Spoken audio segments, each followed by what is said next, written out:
We called it the Armored Dog. And long ago, in a galaxy far, far away, Star Wars toys began.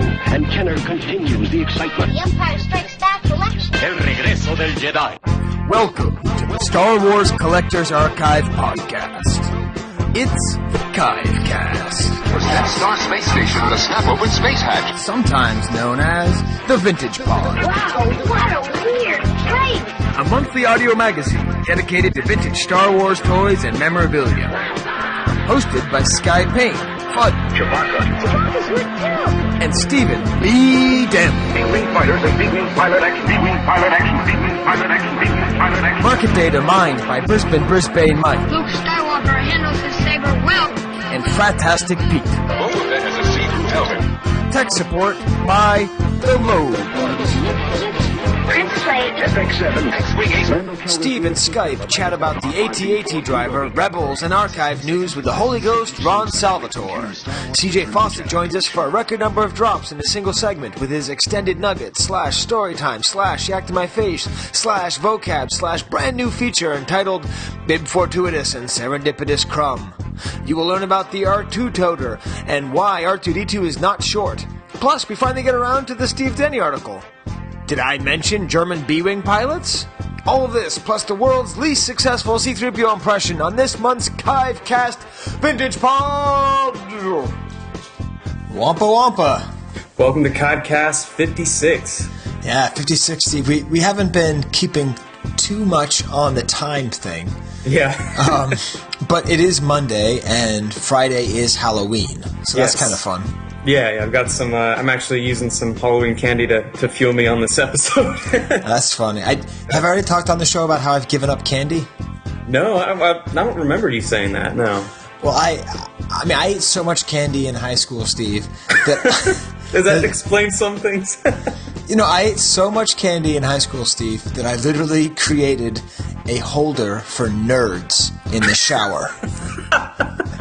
It was. I took like a plastic, like a marker, like a 12 marker plastic set you get at CVS. Yeah, I emptied out that, and I just put my nerds in there, so I'd have nerds when I was in the shower. Oh, no, that's definitely a new one. Yeah, so that's what led to me having Darth Vader mouth, which is my mouth is more machine now than man. And so I can't eat that or popcorn, because eventually one bite is going to mean a $3,000 operation. Oh, man. Oh, that's sad. That's sad. But it's sad. You got to enjoy it profusely for a while. That's good. I did, yeah. We don't talk about this, but the best retro toy was a Terminator 2 Sour Meltdown. In the event that you're into candy. That was a candy. Yeah. It was the most sour candy in the world. It probably cost me a couple $100 in my life how much I ate those. But, yeah, so, and then my son is a Cub Scout, and he sells popcorn. So I've been running around selling popcorn for him, and I haven't been able to enjoy it myself. Oh, you poor dude. That's rough. Well, you know, it's for life. It's like when guys go to AA, you know what I mean? And it's like, sorry, man, I'm allergic to alcohol. I don't like what it does to me, man. That's kind of how I am, but with Sour Patch Kids. Yeah. Are you doing anything Halloween related this year, Steve? Nothing major. I mean, we're gonna try and venture out and see some of the craziness around here. I figured it might be the only time I ever do it. You know, I'm kind of scared of it, but I figured I have to go check it out once. And if we get too freaked out, we just come back and watch some terrible movie at home. So that's the plan. Is this referring to the West Hollywood neighborhood? Yeah, the West Hollywood. There's like a whole thing where they shut down a good portion of Santa Monica Boulevard, which is the closest like major street to us. So yeah, we're gonna scope it out, venture over, and see what happens. Do you have a costume set up, Steve? Yeah. I'm gonna be going as Garth Algar, and Tessa is going as Wayne. So wow, that is so cute. It makes me want to puke. She was fond of your Doctor Who costume, by the way. She thought you nailed it. Oh, yeah. So that's the funny thing, Steve, is, as I think we discussed before, I don't even particularly like Doctor Who that much. I mean, I like it. Yeah.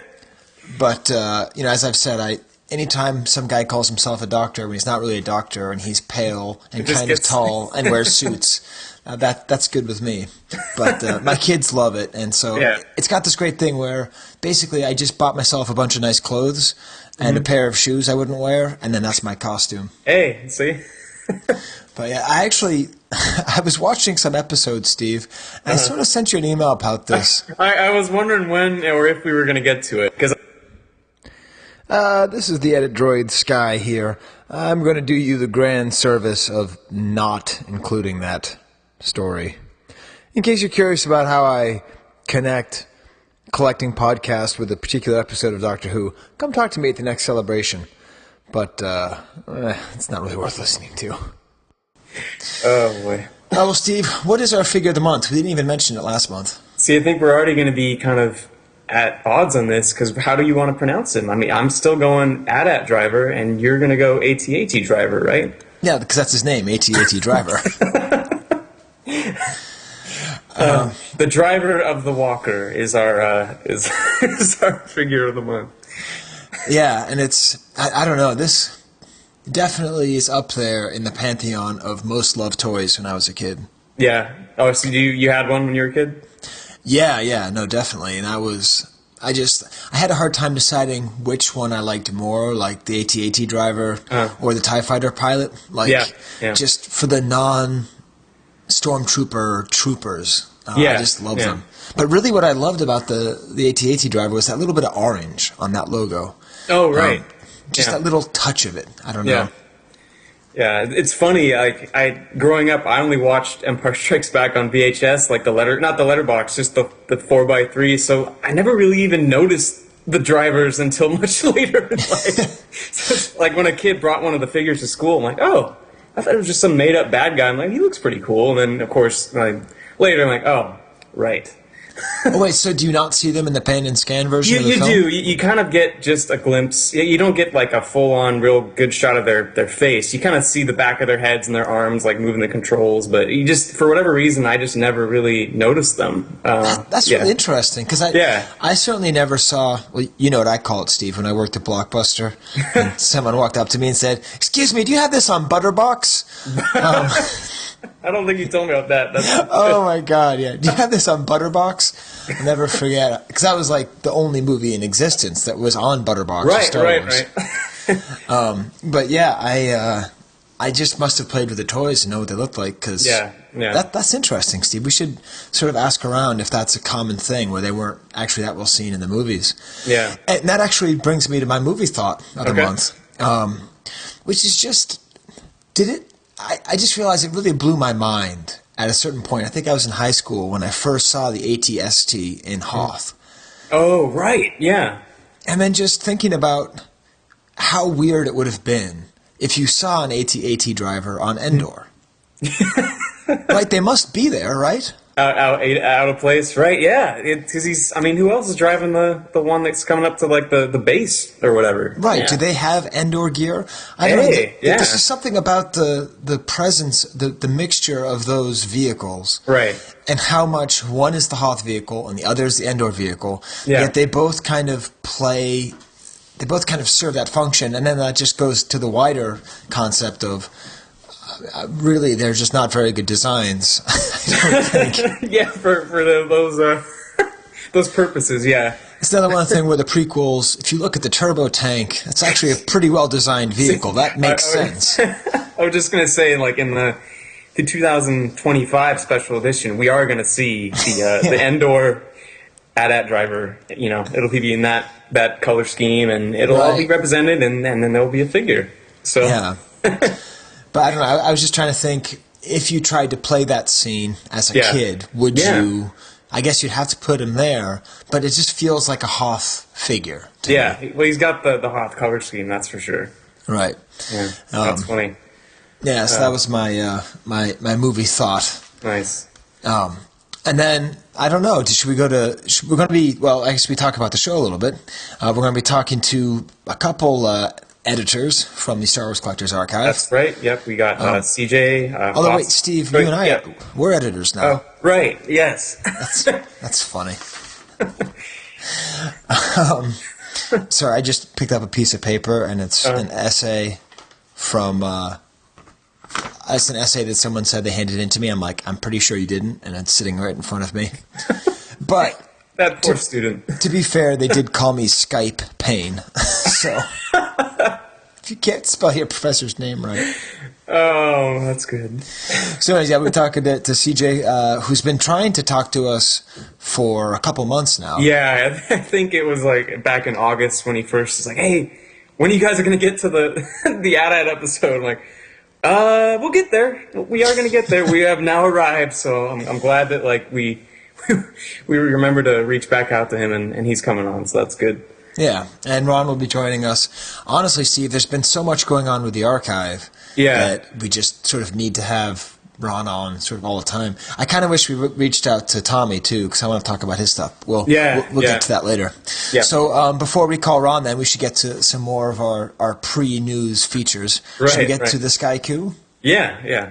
Okay.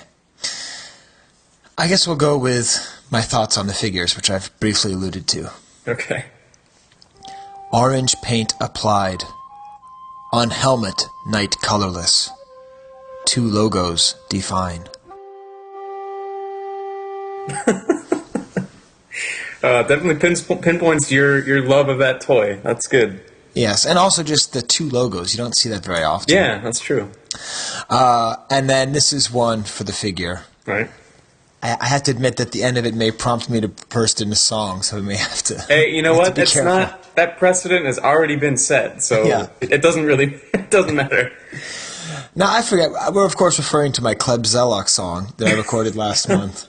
Did I even make reference to that when I talked to you? No. Okay. that was a surprise, a pleasant surprise for me. Yeah.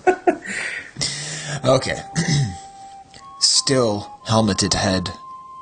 The mind within lies empty.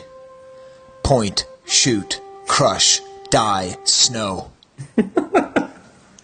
Oh, poetic. Yeah. It's that end bit that I may try to extend into a dance remix. Yeah, I can see that just kind of, either spiraling or blossoming, whichever way you want to think about it. Point, shoot, crush, die, snow, something like that. That's somewhere in between spiraling and blossoming. I'll Boy, how can we put those 2 words together? Blossom spiraling. That's your territory. And there actually is one extra one. Okay. Which is I've actually the divorce is quite over, and I've been seeing someone for a little while now, and that's been going well. Yeah. And she has a kid, and he was doing his homework, and I was writing a Sky Coup, and so he wrote his own coup. Okay. So this is my girlfriend's son coup. These cow-like creatures, imperial walkers with stupid designers. So pretty good for a 12-year-old. I just thought I'd throw it in there.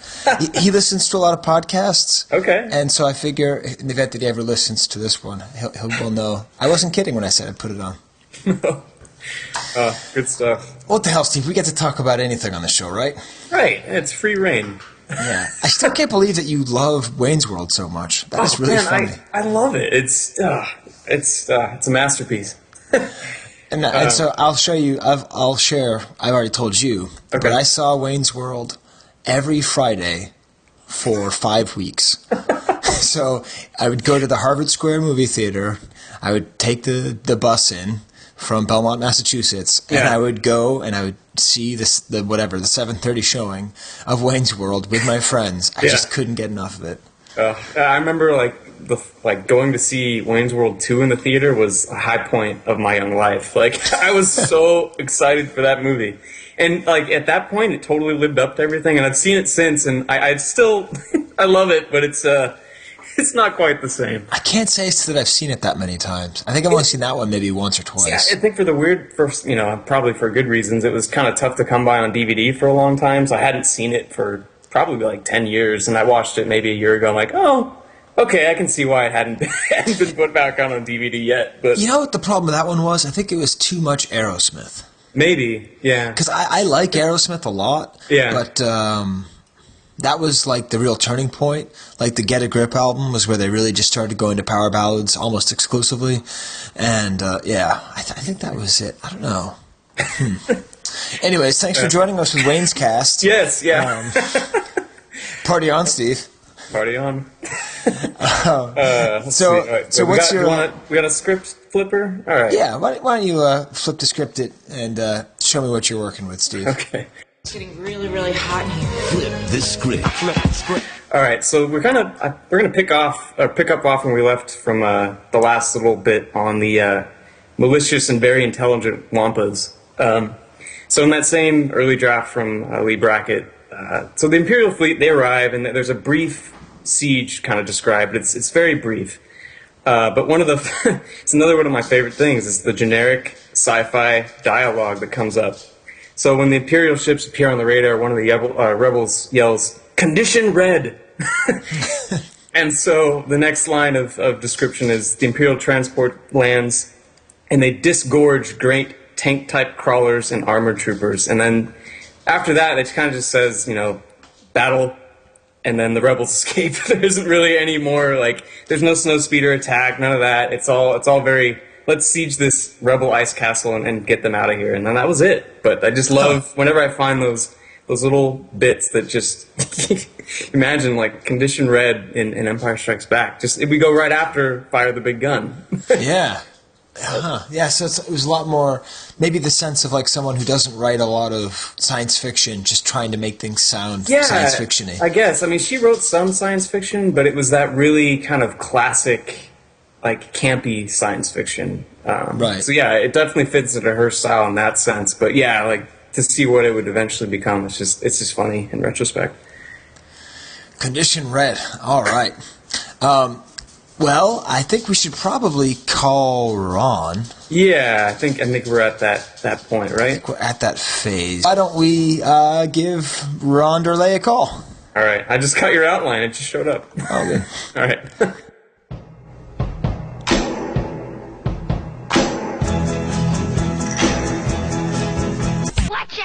It's Kenner's News. That's right. So. Yeah. All right, Ron, I just hit record because Ron just said funny wording. What did you just say, Ron? I said I haven't been on in a while, except for the one that got lost, the lost Chive Cast episode. Yeah, the Lost 55. Now, what do you guys remember about that show? Because I remember literally nothing except me being with a drum machine. What do I remember? We talked about the archive, history of the archive, different redesigns, how the blog stuff was a little bit different. We talked about guys who contributed a lot in the past, like John Wooten and Tommy Garvey. Yeah, stuff like that. There's some other stuff in there too, but I'm not recalling it right now. But there was a lot of archive history stuff we talked about. That's good. We're going to get to more of that today. Yeah. We're going to talk about more stuff. But, I was thinking about where to start, and we should talk about the archive. But I actually think that, to be honest, the biggest news in vintage Star Wars toys has to be what's happening in Rebels. But let me just take a guess that the answer to this question is the sequential letters in the alphabet. Hey, have you guys seen the last episode of Rebels? I'll let Steve take the lead on that. I have. I've actually caught up and watched them. Oh, my God. Is it on, what's it on? It's on Disney XD. Oh, I don't even have cable, so no, I haven't seen it.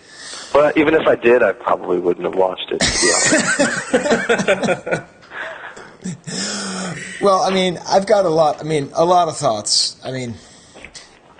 Obviously, I'm annoyed because everyone's saying how great the show is, and that's how the prequel should have been, and that's how Clone Wars should have been, and it annoys me because I think it's all great.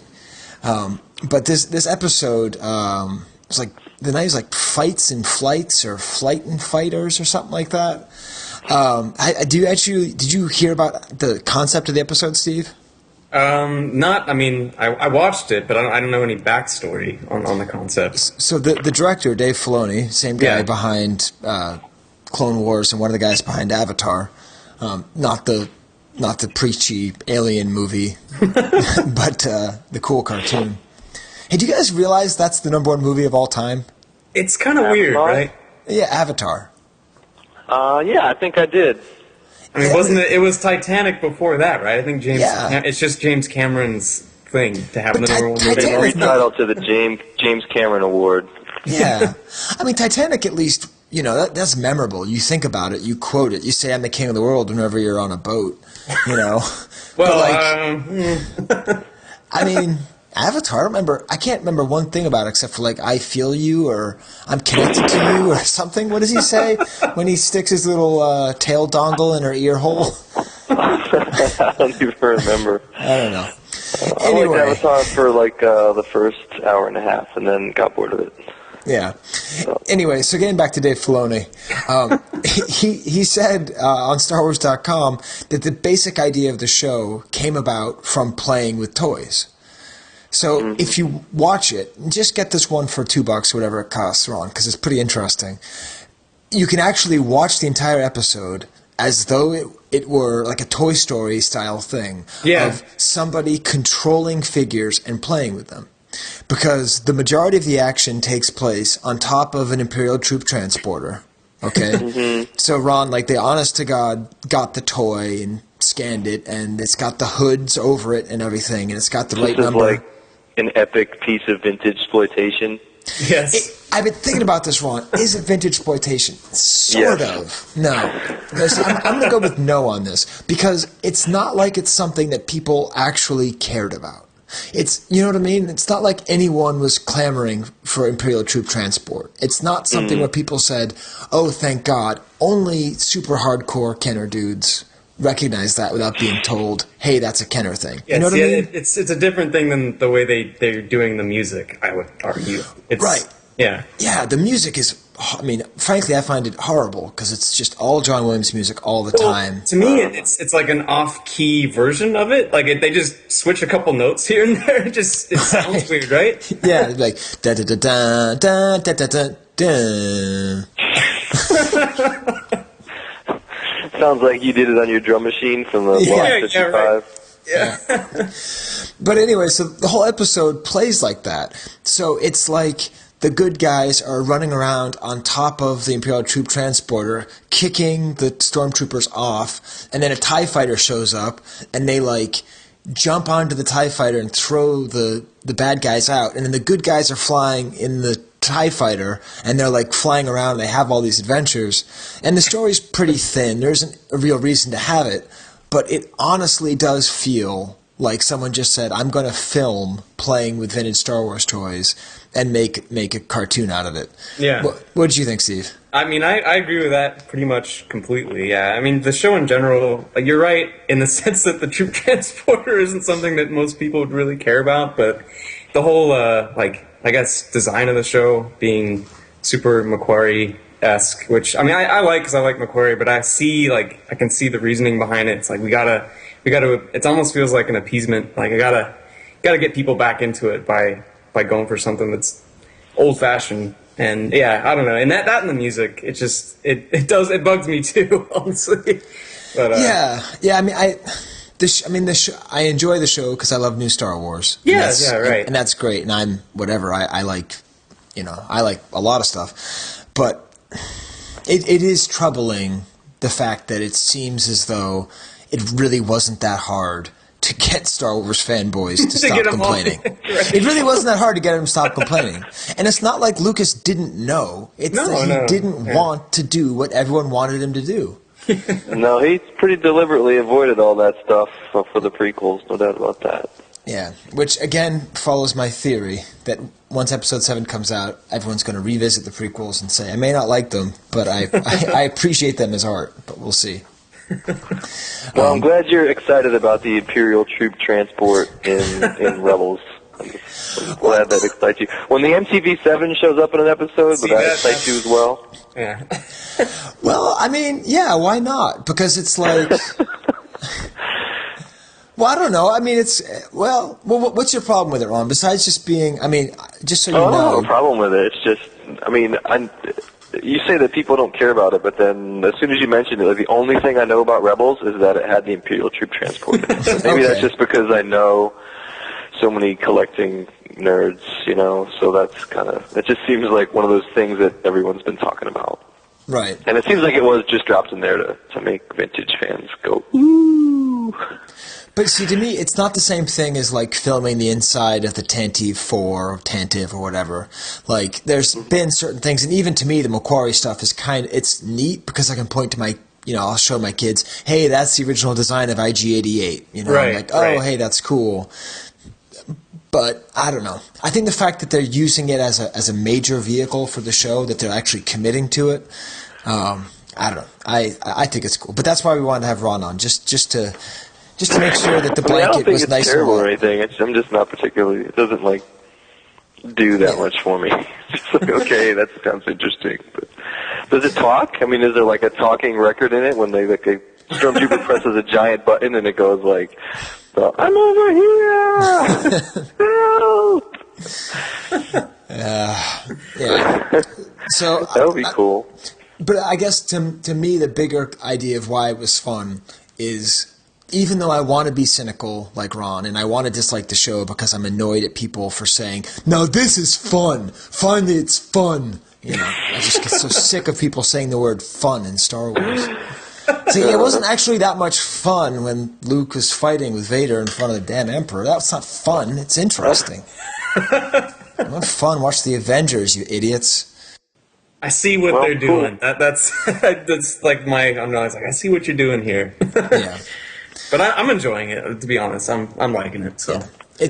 It is fun, and I did like that he was able to, because the idea of having good guys flying in a TIE fighter is, I did feel like I was playing along, and that I've never seen that I've never seen that done before, so I thought that was neat. Good guys flying in a TIE fighter? Oh, yeah. Well, you don't have to go through the whole... Obviously, there's a reason that they're in a TIE fighter, I would guess. Yeah. Well, Ron, come back after you see it when it's on Netflix or whatever. Yeah, sometime in the next 3 years. Right. It shows up on Netflix. I'll probably watch it just to satisfy my curiosity. Right. Yeah. So will the value of Imperial troop transports, skyrocket, you think? That's a theory. On the Rebel Force radio, Jimmy Mack did posit that would happen, and we talked about it a couple of months ago. I think it could skyrocket in terms of move up in the pile of boxed toys. It could leapfrog the proverbial pile. Well, it could leapfrog the land speeder, right? I could see it. Just may, yeah. Yeah, I mean, just because it's kind of a fun thing and people having fun. You don't see that many really nice boxed ones, especially the redo, the Sears one. The what's it called? The Imperial Cruiser? Is that what it's called? Oh, with the Empire packaging? Yeah.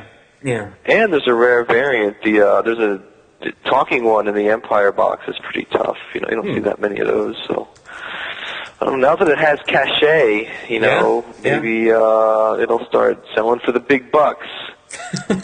And Hasbro is releasing one, so of course, yes. Well, really? So they're going to release a branded new one? Huh?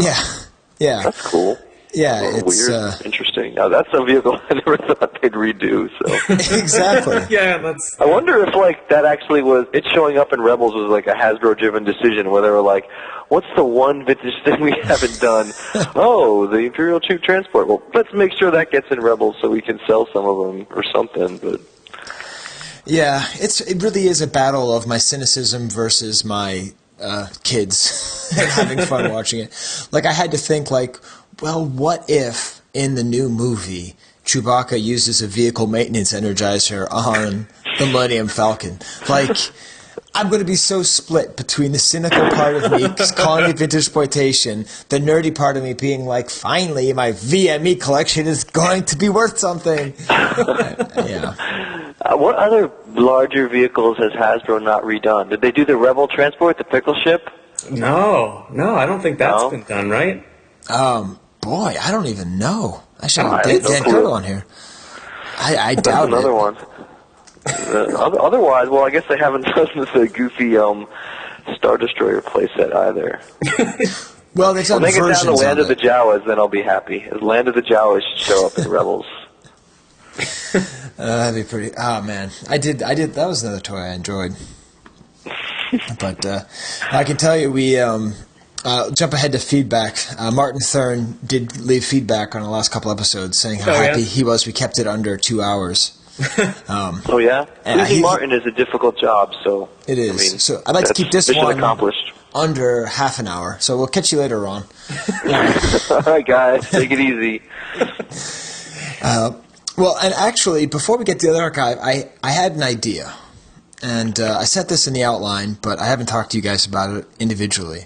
And this is going to require, I think, some Jorgulius-like research, maybe even some Tommy-esque research. But what do you think about this? Recording a vintage Star Wars toy podcast. From the perspective of somebody, like, from 1978. Wow, I feel like that would require a detailed script. Well, the idea would be, like, we would pretend that we were, like, one of those shows that Ron doesn't like listening to about modern toys. But we... Oh, God. It's okay. He doesn't... You don't have to like everything, you know? Like, he often says it's too much about the sculpts, but, like, wouldn't it be fun? And I was even thinking if we could try to contact other Star Wars podcasters to see if we could come up with, like, a fake podcast from, like, one from 78, like maybe around the holiday special time, like one from 80, you know, like right as they come out with the 21 backs, and like we could be like bitching about the repacks and how there's no new figures, and like trying to figure out who the mystery figure would be. And I'm not getting a lot of good response from you guys. If you guys like the idea, I'm letting you, you know, develop and explain your concept here. Didn't someone do a blog like that, or just a website like that years ago, where they like pretended that they were following the toys as they were being released? That sounds vaguely familiar. I thought that was for POTF2. I don't know. I thought someone, I can't remember who, this is a long time ago, but I thought there was a website and the guy acted like... Oh, maybe you're right. Wasn't it that wrestling dude? He was following along with releases, but it was, you know, vintage, so he was posting it in like 98, but he was acting like it was 78, and like, oh, today I found this on the shelves, and it was like, you know, a time machine type of thing. Yeah. Well, I could tell Ron's on board. But the idea would be to try to like recreate what it would be like. So we'd have to like figure out what was going on in Starlog, like get the release dates and kind of have them set up and just sort of like maybe not even a whole podcast, but just have like a section and just, you know, we could do the Wayne's World thing.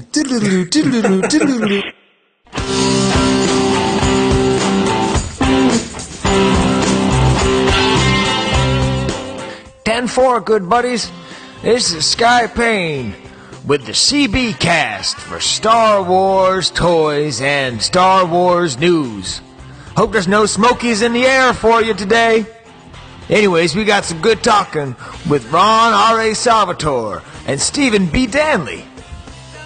We're going to start talking about the new toys that are coming out by this company called Kenner. And we could kind of go back and, you know, we could complain, you know, why does the TIE Fighter pilot smell so bad? You know? This really sounds like a job for Tommy Garvey. I think thank you. Right up his alley. Well, anyways. I'm down, though. I'll help out, but I bet Tommy's the guy you want to talk to. Yeah. Well, you could play the Tom Burgess role, and you could just say that you wished that they were like the old G.I. Joe figures from the 60s. Like... You can play the guy who thinks these newfangled toys aren't good, and the way toys used to be made. You just made Tom Burgess's day. That now he's a role, like he comprises a role. Like, I agree, though. He is that role. Well, that's the dynamic on Galaxy of Toys is he's the sort of vintage dude. Yeah. So what would the equivalent be? You know, like Man, I don't know why Mego didn't get the license. You look at the way they did the Gorn, you look at the way they did the Planet of the Apes, they know how to make toys. Kenner doesn't. Kenner knows how to make Milky the Milk Cow and Daddy Saddles, okay? Kenner just, they can't do the sculpts. Like, that's what you'd expect, you know? They're the Play-Doh company. Exactly. I don't want my figures molded out of dough. We need the guys who did Star Trek. We need the guys, you know, who is this company? Yeah, that kind of stuff. I can do that. You just recorded the teaser for it, Sky. I think so.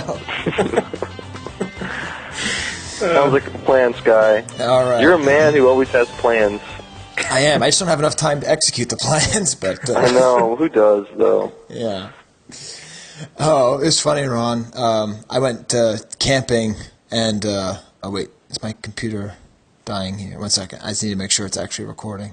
Yeah, just don't make sure you don't lose the podcast again. Yeah. Are we alive? We're alive. I actually just checked the file. The last thing we heard was Ron saying we don't want to lose this podcast too, so we should be good. All right, good to know. I was actually going to go on some kind of boring thing about going camping and meeting someone who went to West Point. So I'm just going to avoid that conversation because it's going to blitz my my work computer. life hasn't been very good lately, so let's not even get into that. Okay, let's not get into it. But what we should get into, now that we've been given this little break, is, man, what is going on with the archive? Wait, that's not a question. So, Steve. Yeah. Steve, what's going on with the archive? Who wants to lead on that one? Well, there's just so much to go over. I mean, honestly, it's like every time I go in, it seems like there's just something new and interesting. A lot of it's by Ron. I did want to say, you actually did a list, Ron. A list? I did? A list of what? When you did the whole thing about did Star Wars kill the LP logo? Oh, yeah. Yeah. So I found that interesting. A list of junky toys? Well, yeah. Well, first of all, what was the general conceit of did Star Wars kill the LP logo? Well, the LP logo was a logo put on toys by Kenner in '75 to demonstrate to parents basically that they were quality, long-lasting, well-tested toys. It stood for long play. And it was on Star Wars products for 1 year, '78. And then it was removed, so the '79 products no longer had the LP logo. And so the basic idea behind the post was that, hey, I think Star Wars played a role in Kenner deciding to get rid of it. Because by the time they got the Star Wars license, they were releasing some fairly junky products. And so that was basically the idea behind it. Right. And so have you been reading other websites, Ron? Because this idea of a list on a blog, I mean, we are just positively ready to go viral, Ron. Oh, yeah, listicles are the big thing in blogs now. Yeah. So if you had listed this as, I promise you, Ron, if you listed this, the 3 junkiest Star Wars toys that almost killed Kenner, if you listed it as that, we'd get like 1 million hits. Yeah, well, in about 10 years, pretty much the writing will just be done, and all anyone will ever do, instead of writing articles, will just be making lists. So it's a BuzzFeed future, Sky. That's where we're going. Yeah. But I did think that you put Land of the Jawas as the junkiest toy in the history of Star Wars. It is pretty junky. I mean, I sort of like that toy, but it is pretty junky. I don't think it's a very long play toy. I just think that, that thing probably broke a lot of times pretty quickly, or at least got pretty beaten up. The way you can tell what a long play toy is the state at which it arrived in my hands. Because having 3 brothers, I remember of the Land of the Jawa playset, I mean, just nothing. Like, maybe the base, maybe like a piece of cardboard, just nothing. No, that's the same for me, yeah. All I had was just the base. Part of the idea of the post, too, was just kind of to point out that by the time Kenner landed the Star Wars license, they were transitioning from like a old-school crafts plus activity toys company to a licensing sort of company. And really, you don't have to have a high-quality toy to sell Star Wars, and the people involved in the Kenner line, employees told us that multiple times. They said, we were making any sort of piece of junk after a while, just and slap Star Wars on it, and it would sell. So the toys weren't always necessarily great, and I think that was kind of the mentality going into '78. You know, Todd Chamberlain, in the comments of that post, brought up the fact, too, that we had met with one of the bigwigs in marketing at Kenner back in the, I think, late 90s, you know, when he had mentioned, too, that, you know, Kenner just came to the conclusion that why put out the impression that these are long play toys and create this opportunity for disappointment in consumers because they buy it and then it doesn't last and they say, well, you lied to me. So what's the point of advertising it that way? We can just get rid of it. But I do think it's probably pretty likely that the Star Wars line played a part in that. Right. Because they had major issues with some of those toys, especially the R2-D2 remote control. I know for a fact that there was just major issues with the operability of that toy, and a lot of them got returned and were sitting in the Oakley facility for a long time on pallets because they just didn't work correctly. So anyway, that was the idea behind it. And also, I think that one of the other podcasts had done a part about long play logo. Maybe it was Galaxy Toys, and they did a really good job with it. And that just got me thinking, because none of them mentioned the history of the logo, probably because they weren't aware of it. Right. So I think that's what put the idea in my head. And I was like, well, that thing's on the 75 catalog where it was introduced, so it will be fun to just point that out. It started done this year and lasted through the start of Star Wars. So. And it also includes my favorite tag on any of our blog posts, Low Gray's Pants. Yeah, Low Gray's Pants. That's what it actually stood for. You know, it's just history thinks of it a different way. It's funny. This will cheer up Matthias out there in Sweden. But my boy wanted for his birthday the Endor playset for Lego. And, oh, yeah. And first of all, I am interested to know. I'm pretty sure it's just a straight copy of the Kenner playset. And then the one in Disney World is also, I think, just a copy of the Kenner playset. I mean, I wonder, I guess I should do more research into this, but was there some standard look to Endor before it got to Kenner? Because it's amazing how similar. Anyways, I guess that's not my real question. My real question is not a question, but it's a different list. And that was my daughter telling me her 3 favorite Star Wars figures. I mean, her 3 favorite Star Wars characters. This was her list in order. 1, Wicket. 2, Salacious Crumb. 3, Chief Chirpa. Chief Chirpa? Yeah. That's a funny one. Because Chirpa... He's in the movie for 3 seconds. But Chirpa and Low Gray are in the Lego set. Talk about vintage exploitation. So my kids are running around and they're coming up with stories and they're mixing them in with Hogwarts and Lord of the Rings and stuff. So it'll be the orc is attacking Low Gray. It's really funny. So. It's funny. Yeah, I can't tell those Ewoks apart. Yeah, but I actually tried to do a archive database entry for an Ewok thing, and I actually riffed a bit on difficulty of telling Ewoks apart, but it got lost. So that's probably something we should mention as we're talking about the archive, is that the database function has not been working since probably May. So no, there's been no new entries, and that's the reason, because it's still not working correctly. So hopefully soon. Huh. Yeah, that's weird. It's in order for the newfangled stuff to work, the old fangled stuff has to mysteriously stop working. Yeah, I don't know what the issue is, but yeah, we can't add any new items, and it has been that way for a little while. So hopefully that gets fixed. Yeah. Well, it's been pretty neat, because I remember thinking one of the big roadblocks to starting the blog was, are we going to have enough stuff to post? And I'm actually having the opposite problem, where I'm getting frustrated because it's I put up the last show, and 3 seconds later it's buried behind all this other information. Yeah, it's been good. I mean, I always figured I'd have enough stupid toy thoughts to put on there. So, I mean, I have a bunch of other things I'll add sometime in the next few weeks. But Tommy Garvey's had some awesome posts. Steve's had some awesome ones.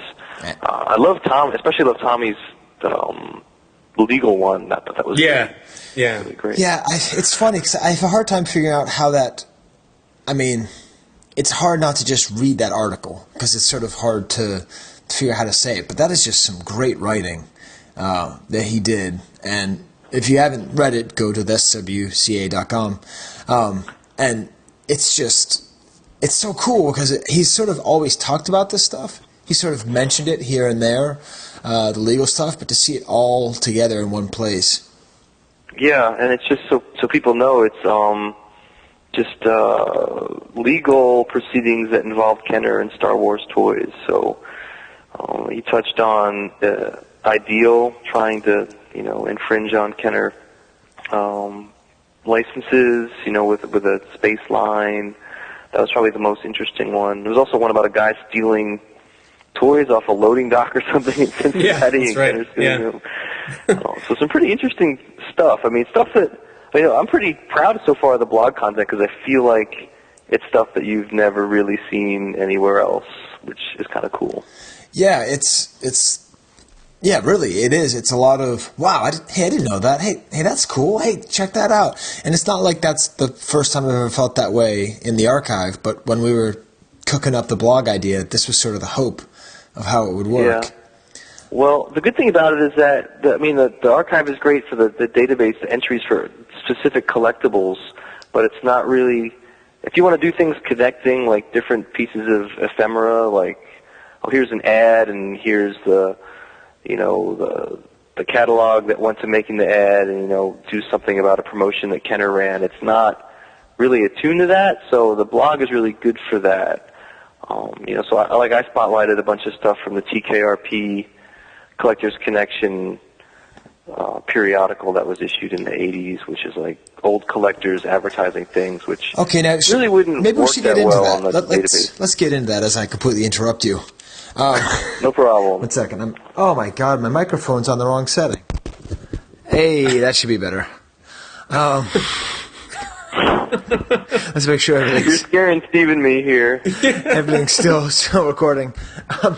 Yeah, I wonder if I could drink all of my own blood. 1 second. That was the weirdest thing I could think of saying. So the second that we were done last month, we posted the show and we talked about Steve's frankly oddball choice for unloved item and item of the month. That's awesome. I love that. And we made passing reference to a collector who neither Steve and I had heard of, which makes sense because our trademark is stupidity. But then Ron not only had heard of this collector, but then managed to post an article that he wrote about this guy. So Ron, let's just spotlight somebody who has been out of the spotlight for at least a decade. Who was Kurt Vinieri? Well, he was definitely a long-time collector. I don't know if he was ever in the spotlight, so to speak. He was never a Rebel Scum poster or anything, but he was presumably he's still around. I haven't talked to him in years, but he is a Jersey-based collector who was in the hobby going back to the early 80s, and he focused on store displays a lot, especially like Burger King and Kenner displays, and also collected other things. But when I was writing for Star Wars Galaxy Collector, Mark Patton, who was the editor, just randomly one day said, "Hey, I got this guy I'd like you to interview," and it was an assignment, and it ended up being Kurt. And I was like, "Hey, I know that guy. Yeah, I know Kurt pretty well." So it was an interview about his store display collection, and I called him and we did the interview on the phone, and then I wrote it and I published it or Star Wars Galaxy Collector published it. It must have been the late 90s or something like that. So when you mentioned it, I thought that was funny. I have to dig out this magazine now, take a picture of it. Not only do I know this guy, but I actually interviewed him for this magazine. And it was pretty good. I read that whole interview again, brought back a lot of memories. And so he was just basically a display guy, and people haven't really heard from him. Now, so this was the magazine that would become Insider? Your trademark is stupidity. No, there was Star Wars Galaxy, right? I think at first. I think it was called Galaxy. Okay. And then maybe they killed that, and they spun off Galaxy Collector. It was a official Star Wars magazine, I think that Topps did, but it was pitched to collecting. It wasn't just a fanboy magazine. It was specific to collecting. And it was around for a few years. It was pretty good. Steve Sansweet had a regular column. I wrote for it. Gus, CJ Fawcett wrote articles for it. Several guys. It was pretty cool. I don't think it's been around for years now. Right. But yeah, this was in the early days. I think I've seen it. I mean, I collected the Star Wars Galaxy cards when they came out because that was back sort of in that weird time when there was no Star Wars collectibles to buy. Yeah. I didn't know they made a magazine out of it. I guess we could. Well, I don't know, Ron. If you ever want to maybe that's a blog post. For the future, I'll do a blog post on collecting magazines. But I probably did 3 or 4 articles for them. I mean, they're worth. If you can find them on eBay for cheap. I used to collect those things, old collecting magazines, which is how I got some of this weird information. But I'm sure you can still find them for cheap. And there's lots of good information in there. Yeah, well, I mean... But the Kurt thing also ties into TKRP, because to get back to that blog post about the TKRP stuff, because even going back to like 83 or 84, he was advertising in there. So he's an old school collector. Right, so what is TKRP? I believe it stood for Tom Kennedy Radio Promotions. Ooh, that's just... Promotions? It's Tom Kennedy Radio something. Right, but it's obviously... Productions, there you go, yeah. It's obviously a play on WKRP, right? Yeah, I guess, sort of.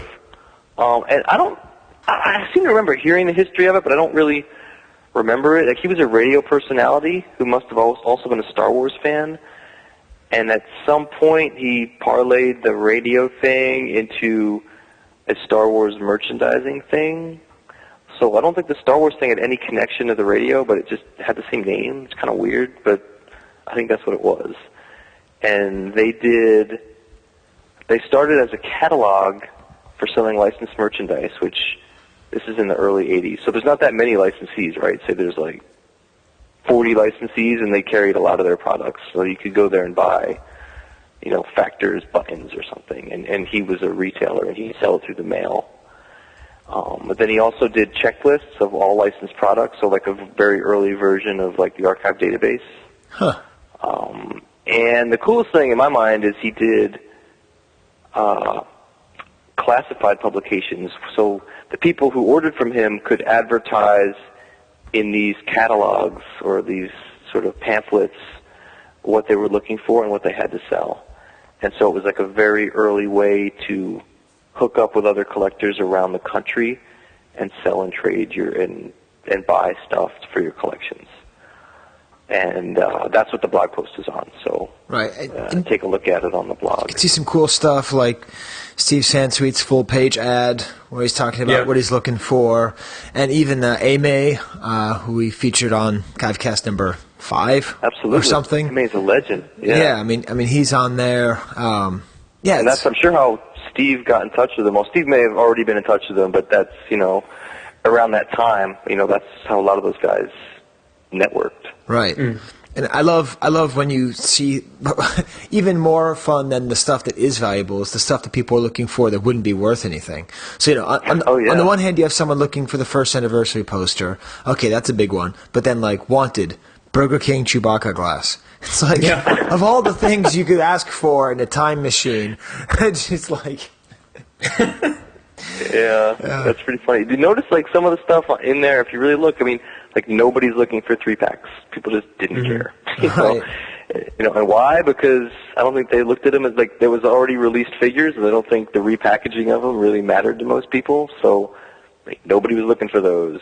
But a lot of them looking for, like, Luke Skywalker headset radios and things like that were X-Wing Aces, things that were actually rare to those folks back then. Right. Well, again, when we do our Time Machine podcast, we could talk about TKRP coming out, and we could say, like, oh, so frustrating, man. They're looking for the same thing I'm looking for, Like, But Steve had some big ads in there, and that's pretty interesting. And Walt Steuben, I did mentioned him, a paragraph or so on him, and he was the big collector back then. And I'm going to do another post on him eventually, just about Steuben.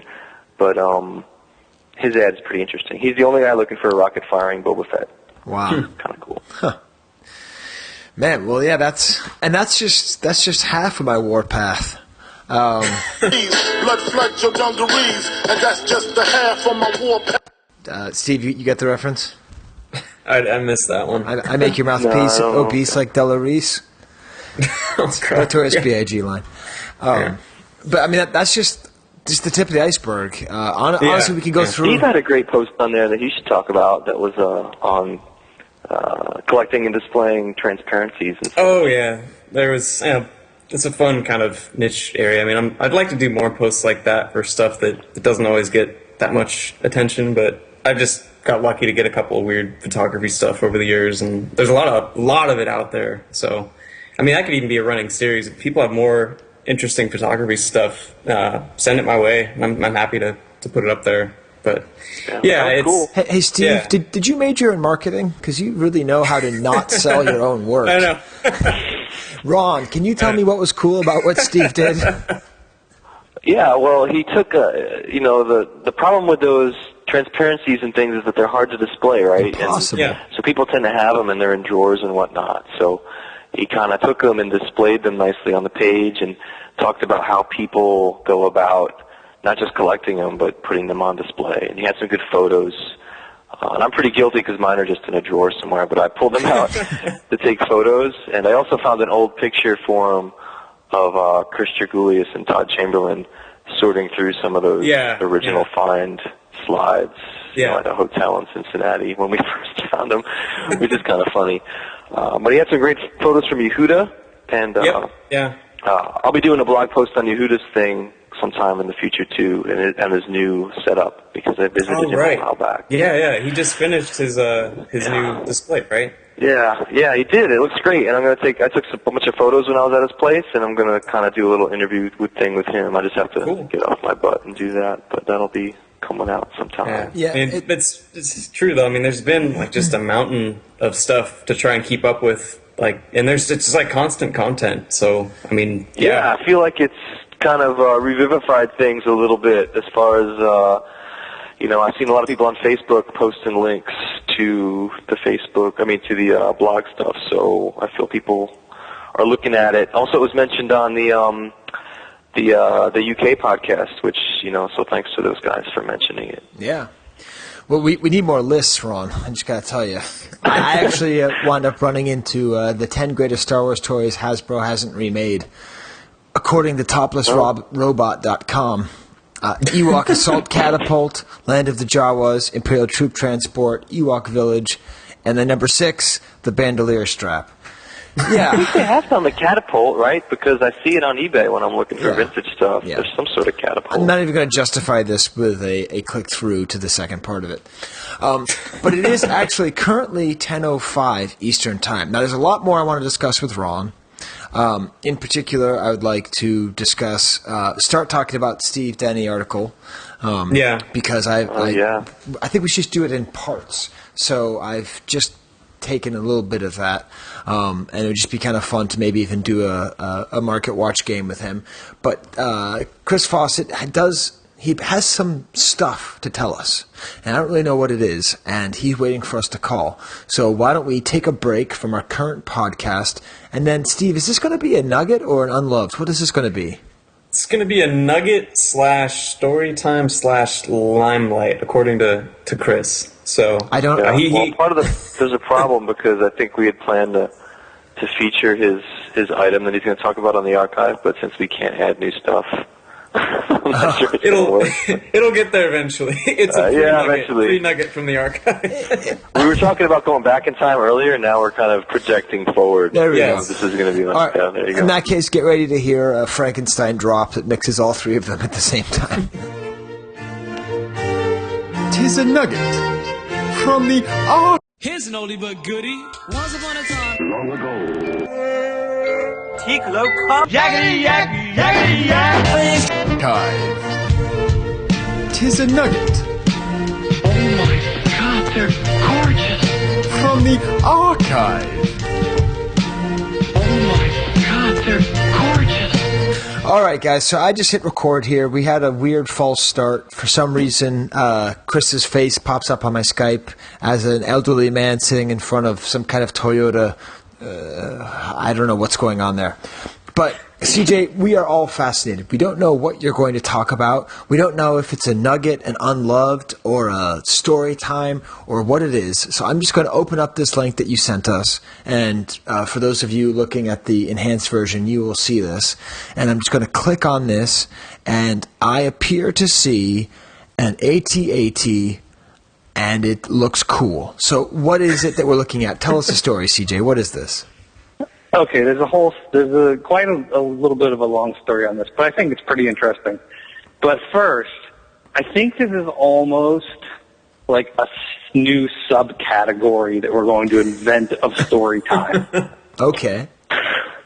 Okay, so Sky, you're the linguistic expert, right? Yes. So what's another word that's for something that happens that's sort of really lucky that what might happen to you? You would call that very... Serendipitous, fortuitous. Close. There you go. So what does that sound like? Bib fortuitous? Right. Okay, so we've just invented Okay. Bib fortuitous story time. Okay, y'all. Time for a new drop. If you know the song that I am sampling here, you get 15 Chive points. And you know what those are good for. Bib fortuitous story time. A job of no bother. My experience, there's no such thing as lucky. No such thing as lucky. Bib fortuitous and serendipitous crumb. It's a different kind of story time. Okay. The reason I thought of it,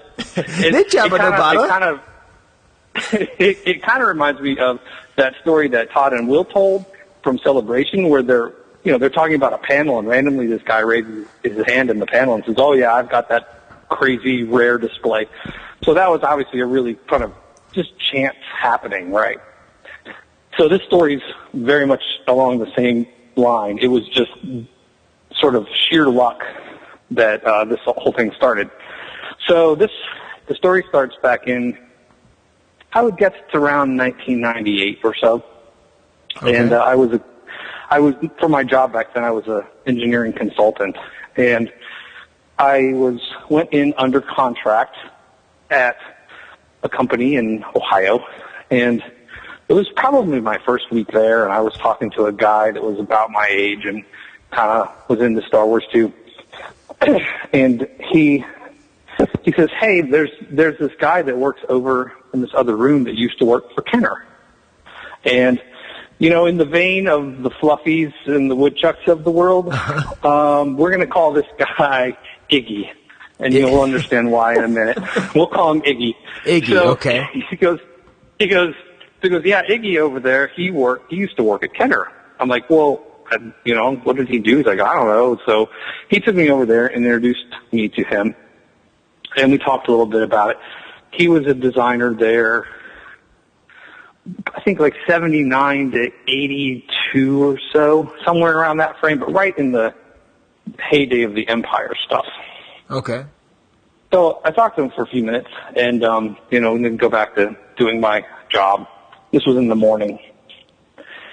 And he comes over to my desk right after lunch, and he says, "I went home at lunch," and he has this box in his hand. It's, I don't know, maybe 14 inches long and maybe 4 by 4 or so, almost like a box you have flowers in or something. Okay. Like that size. He opens this thing up, and inside is the hand-painted 12-inch IG-88 hard copy, the one that you guys featured as a nugget back in the IG-88 episode. Okay.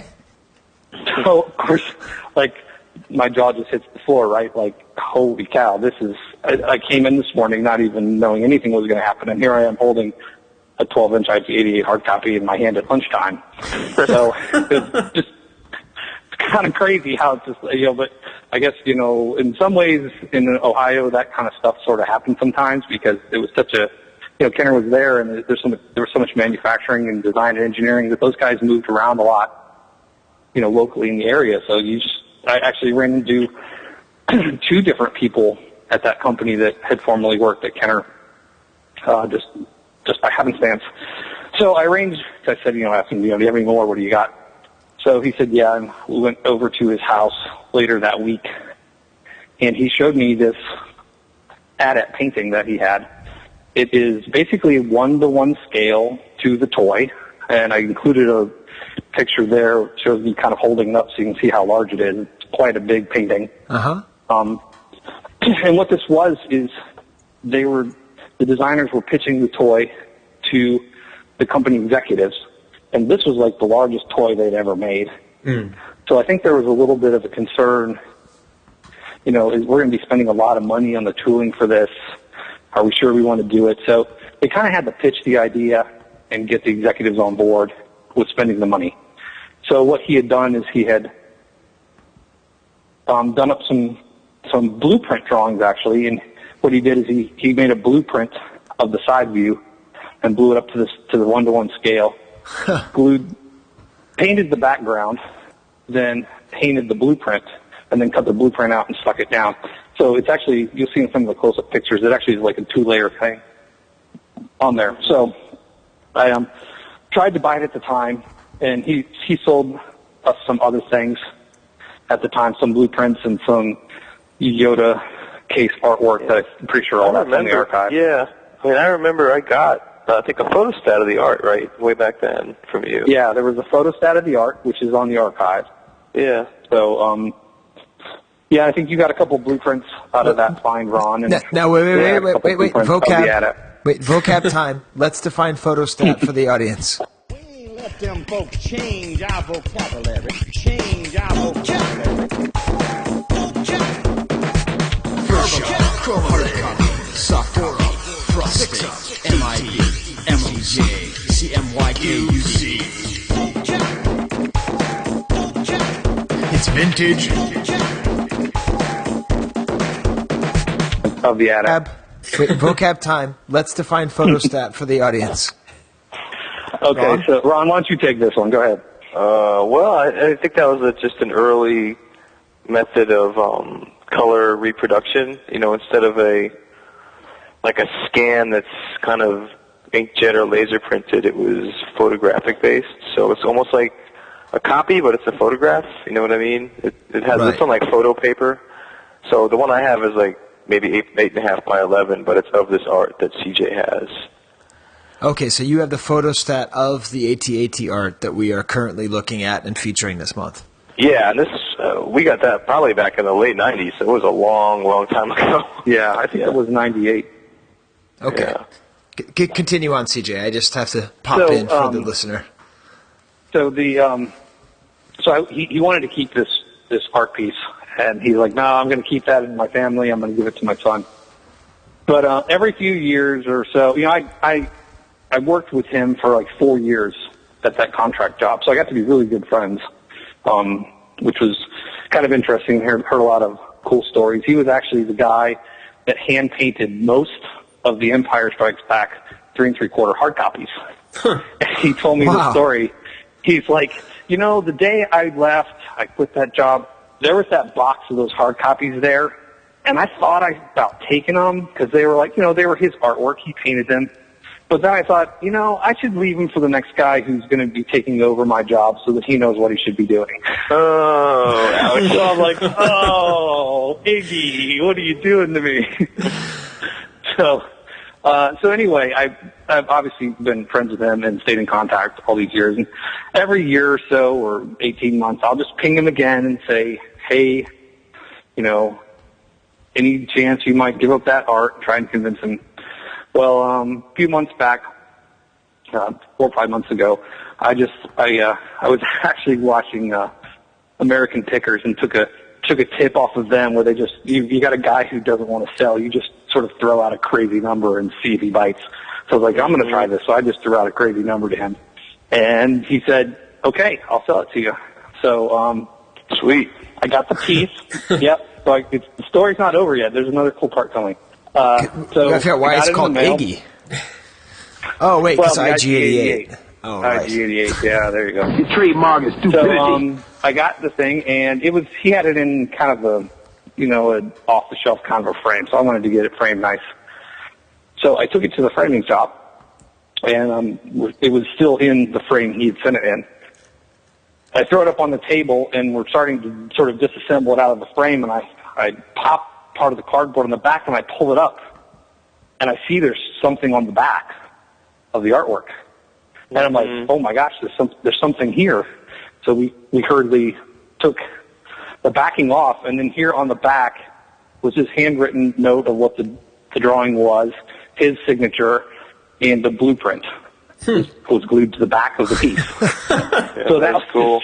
It's like one of those things that you hear the stories, they opened up the frame and on the back was the Constitution or something like that, right? Right. on a Antiques Roadshow or whatnot, but obviously not of that caliber. But I thought it was really cool that this blueprint was on the back, and I sent him a message like, "Did you even know that was back there?" He said, "I had no idea. I mean, it's been in 20, 30 years." So $300 more now. Extra money. You laugh. He said, "Oh, send me another $100 then." I said, well, I was like, the fact that you kept it in a frame with not good glass, the whole border had faded, or the whole center had faded, and the border's like a darker color. So I was like, so it's faded, so we'll call it even. Yeah, well, it's awesome, man. Yeah, it's a pretty great piece and pretty neat story to go with it as well. So congratulations on landing that. That's awesome. I'm not going to debate you, Jerry. I'm not going to sit here and debate you. And I can't fight. So the other interesting thing is I wanted to clear up the proper pronunciation debate. Oh, boy. Of AT-AT versus AT-AT. Uh-huh. So I figured, who better to go to but the guy who designed and engineered the thing for Kenner, right? I mean, is this not the definitive answer to this question? Not definitive. It depends on what he answers. So I asked him, how did you guys pronounce, or I asked him, what did you call that thing when you were designing it? And the first thing he told me was we called it the Armored Dog. That was apparently the unofficial name, but he did say that when they pronounced it, they did say it was an AT-AT, not AT-AT. And there's also validation of that in the Kenner commercials also call it the AT-AT. So there you go. Official or awesome. It is officially the Armored Dog. Thank you, Chris. We fixed it. The Armored Dog, yes. Well, now Jared can get to work doing an Armored Dog image for the Rebel Scum thread. You know what? They've totally missed it. No, just I go to Petco. Yeah, that's what I was thinking. I go to Petco and they have all these Star Wars things. Why don't they have? Have you seen the AT-AT ones? Do they have them? They do, yeah. Yeah, I've seen it. Yeah, there's one where you can dress your dog up as an AT-AT. So there you go, Armored Dog. Wow, it's full circle. What I like about it is that it's a really pleasant piece of art. I mean, it's well done. So what were you saying about the blueprint? First of all, what did you do with the blueprint? Did you remove it or? No, it's permanently glued back there. So okay. I just had him sort of cut out a piece of the backer board and put some clear plexiglass over it so I can take it off the wall and turn around and still see it on the back. Oh, that's great. I don't think it was going to be coming off. And, the handwritten stuff is cool too, and obviously that's written right on the backer board. It's not on a pasted-on piece, so even if I could get the blueprint off, I couldn't have got that signature off. So yeah, right. I figured I'd just keep it there, and I can pull it off the wall, and it's kind of cool to tell the story and then pull it off the wall and show people. That's cool. Hey, did he have any involvement with doing the art for the figure cases? Because didn't we get those early pieces from him?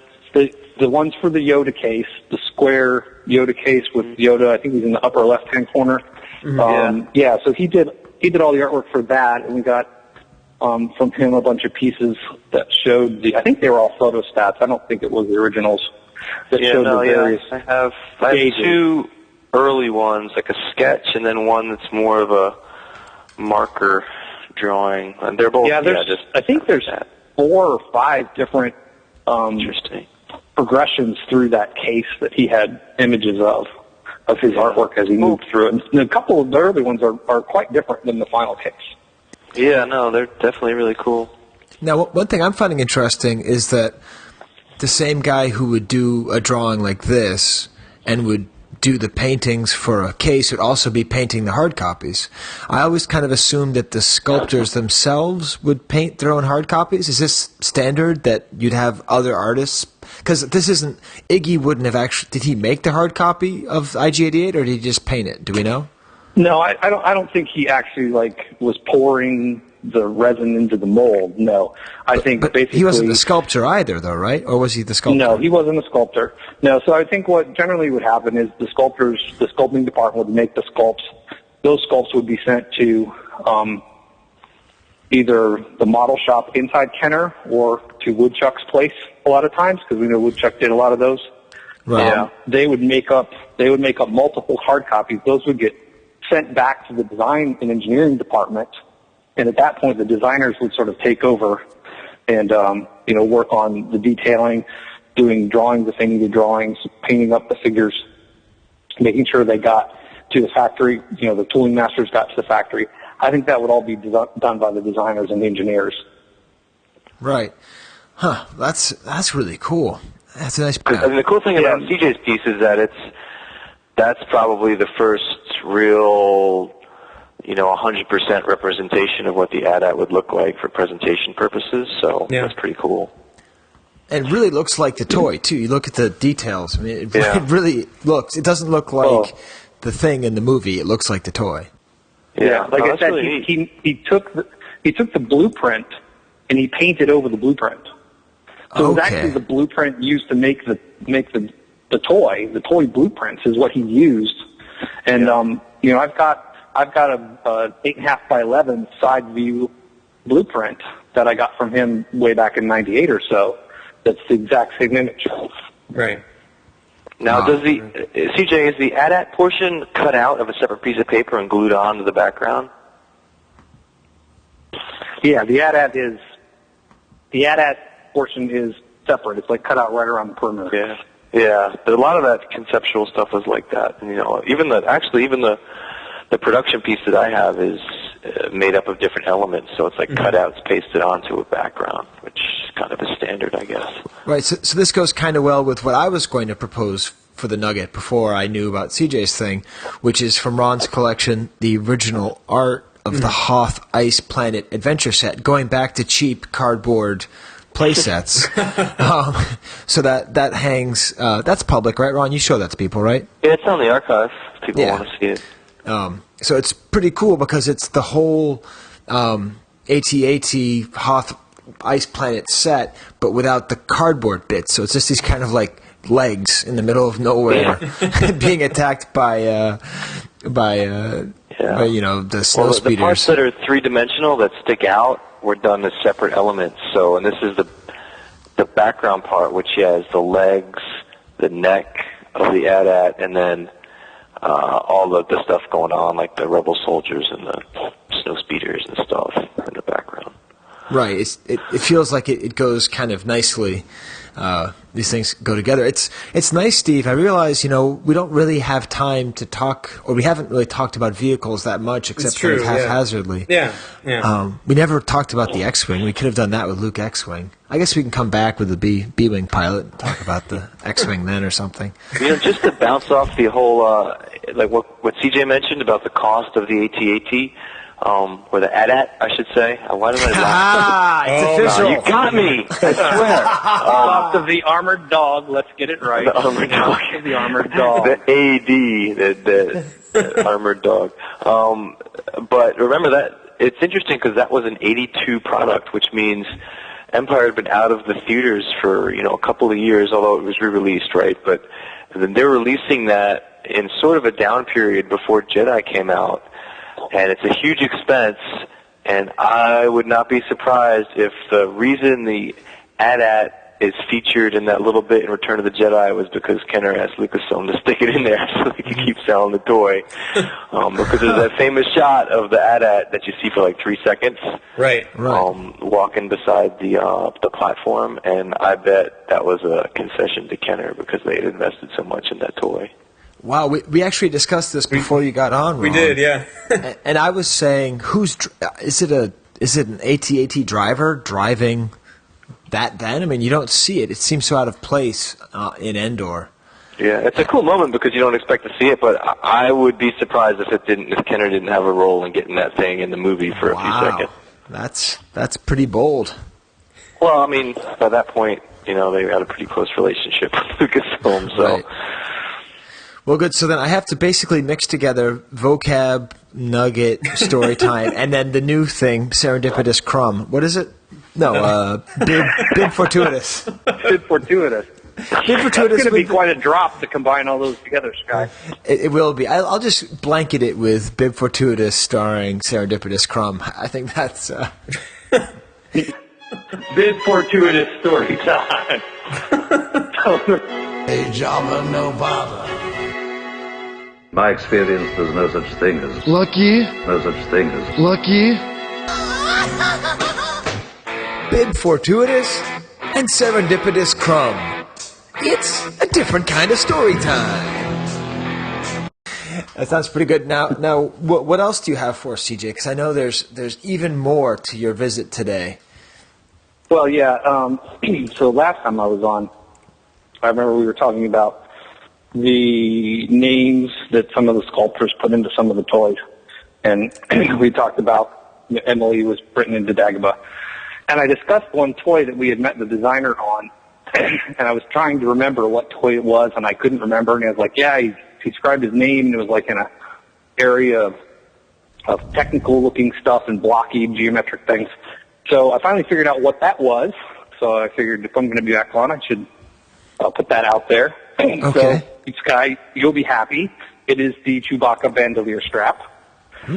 So right down your alley, you get a toy with the designer's name on it. So I sent you guys a picture of that, and it's a little hard to see, and you can see by this time, like I said before, the designers have been told, don't do this anymore, right, or you're going to get in trouble.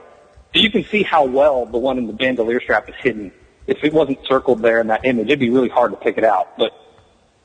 And then I was talking to Chris Tergulius, and he also mentioned that I'd forgotten that this designer also put his name in the Y-Wing sticker. Oh, yeah. I think it's the inside cockpit panel. So I sent you guys a picture of that one, too. So hopefully you can see the name in there. Yeah. In both of those. Oh, yeah. Wow. Yeah, that's funny. And it was a guy, even though the name is Jan, he was a man, not a woman. So. Well, maybe he just knew that no one was going to be looking at the bandolier strap. Yeah, that's possible. So it's kind of awesome. interesting. That bandolier strap one, I think if that guy hadn't showed us and told us that was there, nobody ever would have known that was there, because it's so hard to see unless you know it's there and you're looking for it. Right. Yeah. Wow. That's cool. It's hard to see even when it's highlighted. So, well, that's cool. And is that as many as you guys know of? Can you think of any other ones, Ron or Chris? I mean, last time you mentioned the Dewback one and the Dagobah one, right? Yeah. Off the top of my head, I'm not thinking of any others. Yeah. There's one that wasn't there a face in Dagobah as well? Didn't Steve sculpt his face in there? I can't. That seems familiar to me, but maybe it's been so long, I don't remember as well. But I think there's a face in Dagobah somewhere, too. That seems to ring a bell. Well, I think you're forgetting this one guy. He did it a lot. It was Hong Kong. And yeah, he was a prolific sculptor. Just brazen. Just right out there. Just on the back of the leg sometimes. Anyways. John Alvarez's I don't know why anybody... John Alvarez's face is carved into the side of the radar laser cannon. Okay. It's a little-known fact, but he is in there if you look close enough. Is that the normal one or the bootleg laser cannon? It's in all of them. He's pervasive. Oh, it's in all of them. The guy that carried over when they bootlegged it, it just carried right on. Exactly. That's awesome. Well, then I think the final thing we need from you, because I know you don't have a ton of time, Chris, but you also wanted to share an unloved item. My goodness. Oh, yeah, I'd forgotten about that.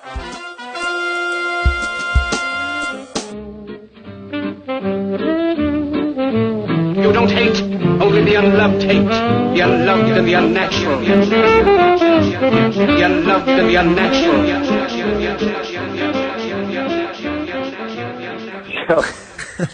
Yeah, so this was, I think I was just tooling around eBay a couple weeks ago, and I ran across this because it was like really high priced.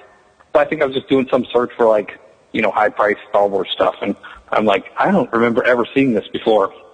But it's like an R2-D2 toy tote kind of a thing, kind of like a toy chest sort of piece from the Return of the Jedi era. And it's so like cheesy looking. It's like a piece you would expect to have found in the 1977 time frame or 78, like when they were just cranking out all kinds of cheap junk. But to find this in 83 or 84 seems way out of place to me. It's basically a tube with a dome top, and like his legs look like they're just either cardboard or like wood flat pieces. Yeah, I so think it's they're really like kind of a boards. strange looking piece. Yeah. So definitely unloved. I don't even remember ever seeing one of these until I just randomly ran across it on eBay. It may be on the archive, like one of those things Duncan's added. I think is it American Furniture Company? American Toy and Furniture, yeah. American Toy and Furniture. Yeah. Also known as Alcohol, Tobacco, and Firearms. ATF. Yes, yep. But yeah, I mean, it was one of those things, I think, where they saw an opportunity where they knew there was Star Wars toys with this huge thing, so why not make a toy tote? Basically like a toy box on wheels.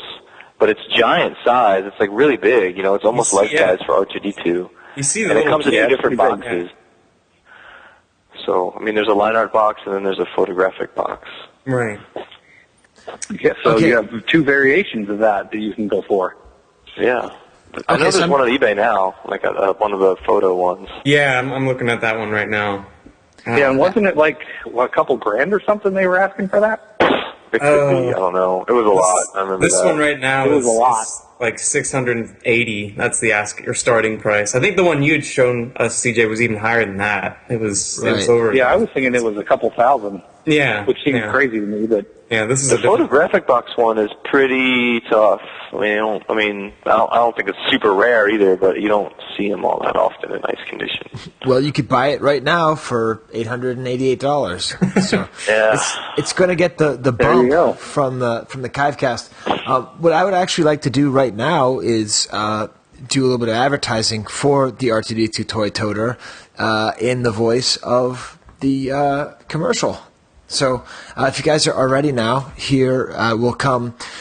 ATF presents to you the R2-D2 Toy Toter. Almost as big as your top. Big storage for lots of toys. Rollabout coasters and push-pull handle. Sturdy fiber tube body with plastic lift-off base. Fiber tube, fiber tube, fiber tube. Base and arms of wood products with non-toxic finish. Now with less toxins, not necessarily without toxins.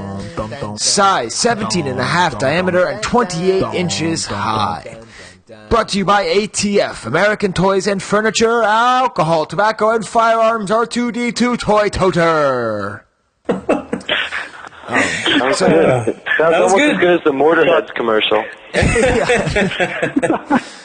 The more I look at this, first of all, I love that the R2-D2, it says R2-D2 on him. Yes, How many toys out there, that's a good trivia question, how many R2-D2 toys say R2-D2 on them?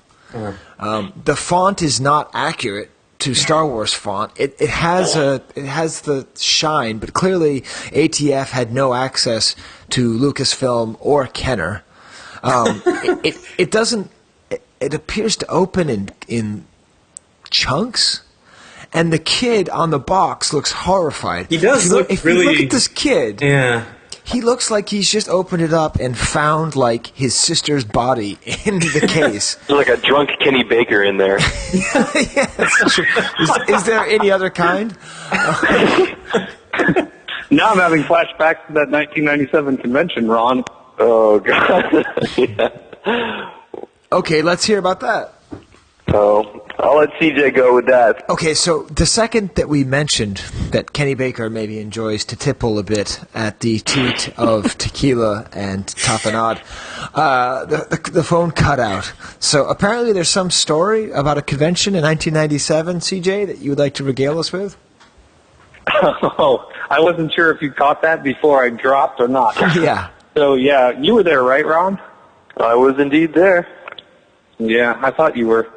Yeah, so 1997, that was actually the first time I met you, Ron, and the first time I met Chris, and the first time I met Gus in face-to-face. Yeah. We've been talking on the news groups and email for years, but so, yeah, I'm surprised you guys haven't talked about this convention on any of the pods yet. That's kind of... No, we've mentioned this is the mind behind... We've mentioned it. The man behind the masks? Man behind the masks, yeah. We've mentioned it a couple times. That was a pretty epic convention for nothing else than it was the first time so many of us got to meet face-to-face.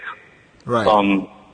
But what had happened was the Earth had sponsored a party that evening, maybe it was the next day, during that weekend of the convention. It was a grand opening. A bunch of people. Oh, that's right. It was their grand opening of their store. Yeah. They had their online-only business for a while. Oh, wait, so it was the grand opening of their store. So then the Earth Toy Mall was a brick-and-mortar toy store in Cincinnati that we've mentioned a few times. Some of us were lucky enough to go a lot, and I was able to go twice. Steve never got to go. No, I never got to go. So this was the grand opening of the store itself in '97. Well, it was before the store was about to open, so opening was imminent, and I think this was, one of the nights before they opened. So we were like the first ones in there, I think. It had not actually opened yet. I don't think it was officially open until the next week or something. Yeah, something like that. So anyway, the party, it was nice. They had a nice party, and I remember at the time they had the Taco Bell Star Wars Hummer vehicle with all the decals on it. Oh, boy. They had bought that thing. I don't know if you remember that from a contest. Yep. 97 or something. So anyway, that car was there inside the shop. Like, they must have, torn out a wall to get it in there, but it was literally inside the toy store. It's kind of crazy. But then I don't know how he got invited or who invited him, but Kenny Baker showed up at the party. So I think I've got a pretty good picture of my wife with Kenny Baker at that party. I'll send you guys. You can put it up on the link. He actually signed the Hummer, I know I have a picture of the Hummer, too. Yeah, he did, yeah. He, signed it. Yeah, I think I've got a picture of the Hummer as well. Oh, man, that was funny. So, but he was quite drunk then. Evening. Okay. Well, I would say he was, I don't know, he wasn't maybe super blasted, but he was definitely a little pussy for sure. Well, the point is, we need a super high-res image. I can't find one online, but a high-res image of the picture on the side of the R2 Toy Toter with the boy opening up the box, and then instead of the toys, have it be Kenny Baker's drunken face. Jared, I have. That sounds like a couple for Jared. Yeah, I have a couple of Kenny Baker stories that have to be outed, I think. Okay, let's hear them. Okay, the first one is that one time it was me, Todd, Chris Dragulius, Fluffy, and Gus went to San Francisco and we met with the former head of the Star Wars fan club. And it was pretty interesting. She had a bunch of paperwork and stuff, and we were going through it. And there was copies. I don't think it was originals. It was copies of design instructions for R2-D2. And it was like somebody from ILM had written some verbiage about the knobs and little controls that had to be on the inside. And the wording was something like, knobs and handles need to be designed in such a way because Kenny's fingers are very stubby and he can't get the knobs to work them correctly. He just died laughing at this thing. That he would describe his fingers as being stubby and have to, because his fingers are stubby, obviously, but still. Just kind of like this really insensitive way of talking about this guy's fingers. The other one is that sometime in the 90s, Todd Chamberlain and I did one of Mark Clark's shows up in upstate New York, and what's her name from American Graffiti? Is it Cindy Clark at the convention? And Mark took us all out for dinner after Candy Clark. Sorry, she played the blonde in American Graffiti. Okay. And so he took us all out for dinner, and Candy was there with us, and she sat next to me, and we were like just chatting about Lucas and whatnot. And I think this was after we had met Kenny out at the Earth, because she had met him. I think she auditioned for Star Wars or something, or she met him on set because she visited because she knew George. And I had mentioned, probably impertinently mentioned, I was like, yeah, we met Kenny. I was like, you don't realize until you meet him, that, actually how short he is. I guess I never thought about him fitting in that robot. And she was like, oh, he's not short. Okay, what? Yeah, he is. He's pretty short. She's like, oh, he's not short at all. And I'm like, are you kidding me? Tell me that he's not short. And we got into this mini argument about whether Kenny Baker was short or not. Like me and this semi-famous actor. Finally, I was like, all right, you're right. He's actually pretty tall. He's a pretty tall guy. I was impressed by his stature. I guess he was trying to. I guess I was being politically incorrect or something. But to me, it's just pretty obvious that he's a short guy. It's kind of like his whole deal. Right. It got kind of uncomfortable because he kept saying, "Oh no, he's not short at all." Like, yeah, he actually is pretty short. I think so. So that reminds me of another story, which I think I'm going to hold off for maybe a future thing. But there's a great story about me and Gus and Anthony Daniels in Wisconsin that I'll have to come on and maybe tell you guys when we get to a C-3PO episode. That's a good tease right there. Yeah. That's a good tease. A little bit of radio stuff there. Yeah. Wow, Yeah. CJ. Yeah. So that's a great unloved item. I got to say, the R2 Toter. It goes pretty well with the bandolier strap as far as ugly things of cool characters that are supposed to hold toys. Right. Yeah. I am curious to know, what sort of with those, not even tertiary merchandisers, but just quadritionary. I mean, ATF, WTF. I mean, yeah, I wonder if they made anything else besides that. Yeah, they did. They did. I have no idea. Shelves and tables and things. Oh, did they do the bookshelves and things like that? Yeah, I believe so. Oh, okay. All right. I remember those. All right. Yeah. All right, well, cool. I guess maybe we'll have Duncan come on and give a full rundown of the ATF line. But, wow, awesome. Well, you said you didn't have an hour, CJ, but it's now been 50 minutes, so we should probably let you go. That's all right. I'm good. So. Yeah, but that was... Steve, was that it, or is Ron also going to do feedback and market watch for us? Yeah. You pretty much, you nailed the meat of the show right there. So yeah. Maybe ATF didn't do the other stuff. I'd have to go look it up. I can't remember because the web search is just bringing up the R2 Toy Toter. I'm sure the archive database would answer the question. Sore subject. Yeah, and I just looked up pictures of Candy Clark on the internet. Yeah, Kenny Baker, not short, by the way. Just in case you thought he was short, he's actually not. Awesome, cool. Well, CJ, we'll have to leave it off on that tease of you telling us about hanging out with Anthony Daniels and Gus. But thanks for coming on and sharing just about everything in the show. Yeah, thanks. It was fun once again. So. All right, cool. Look forward to hearing the whole thing. All right. Bad luck streak and dance in school, down on my knees in pain. Bad luck streak and dance in school, swear to God I'll change. Swear to God I'll change. So where were we right before we were going to talk to CJ? It's kind of hard. I sort of want to stop the episode now and just sort of say, and ready for part 2. But I'm going to stop that nonsense. We're going to record a more than full episode. So I think where we left it off was we were talking about oldie time collectors and stuff, and I realized that goes pretty well with the Steve Denny article that we haven't talked about for 5 months, Steve. Right.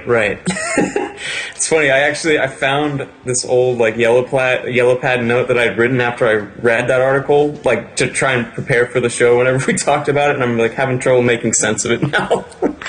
Well, what I was thinking was it's a very long article. It's a very personal article, so you really should go to kennercollector.com and read it. But what I thought would be fun to do would be just kind of take a couple excerpts from it and talk about them. Sure. Sort of the less personal aspect of it. So what I thought would be neat would be to just sort of try to construct the picture as it's shown to us. Okay. So the main thing is, it seems as though he was just kind of advertising that, kind of like the TKRP. He's in TKRP, right? Isn't he, Ron? Steve? Or no, that would be not, too late.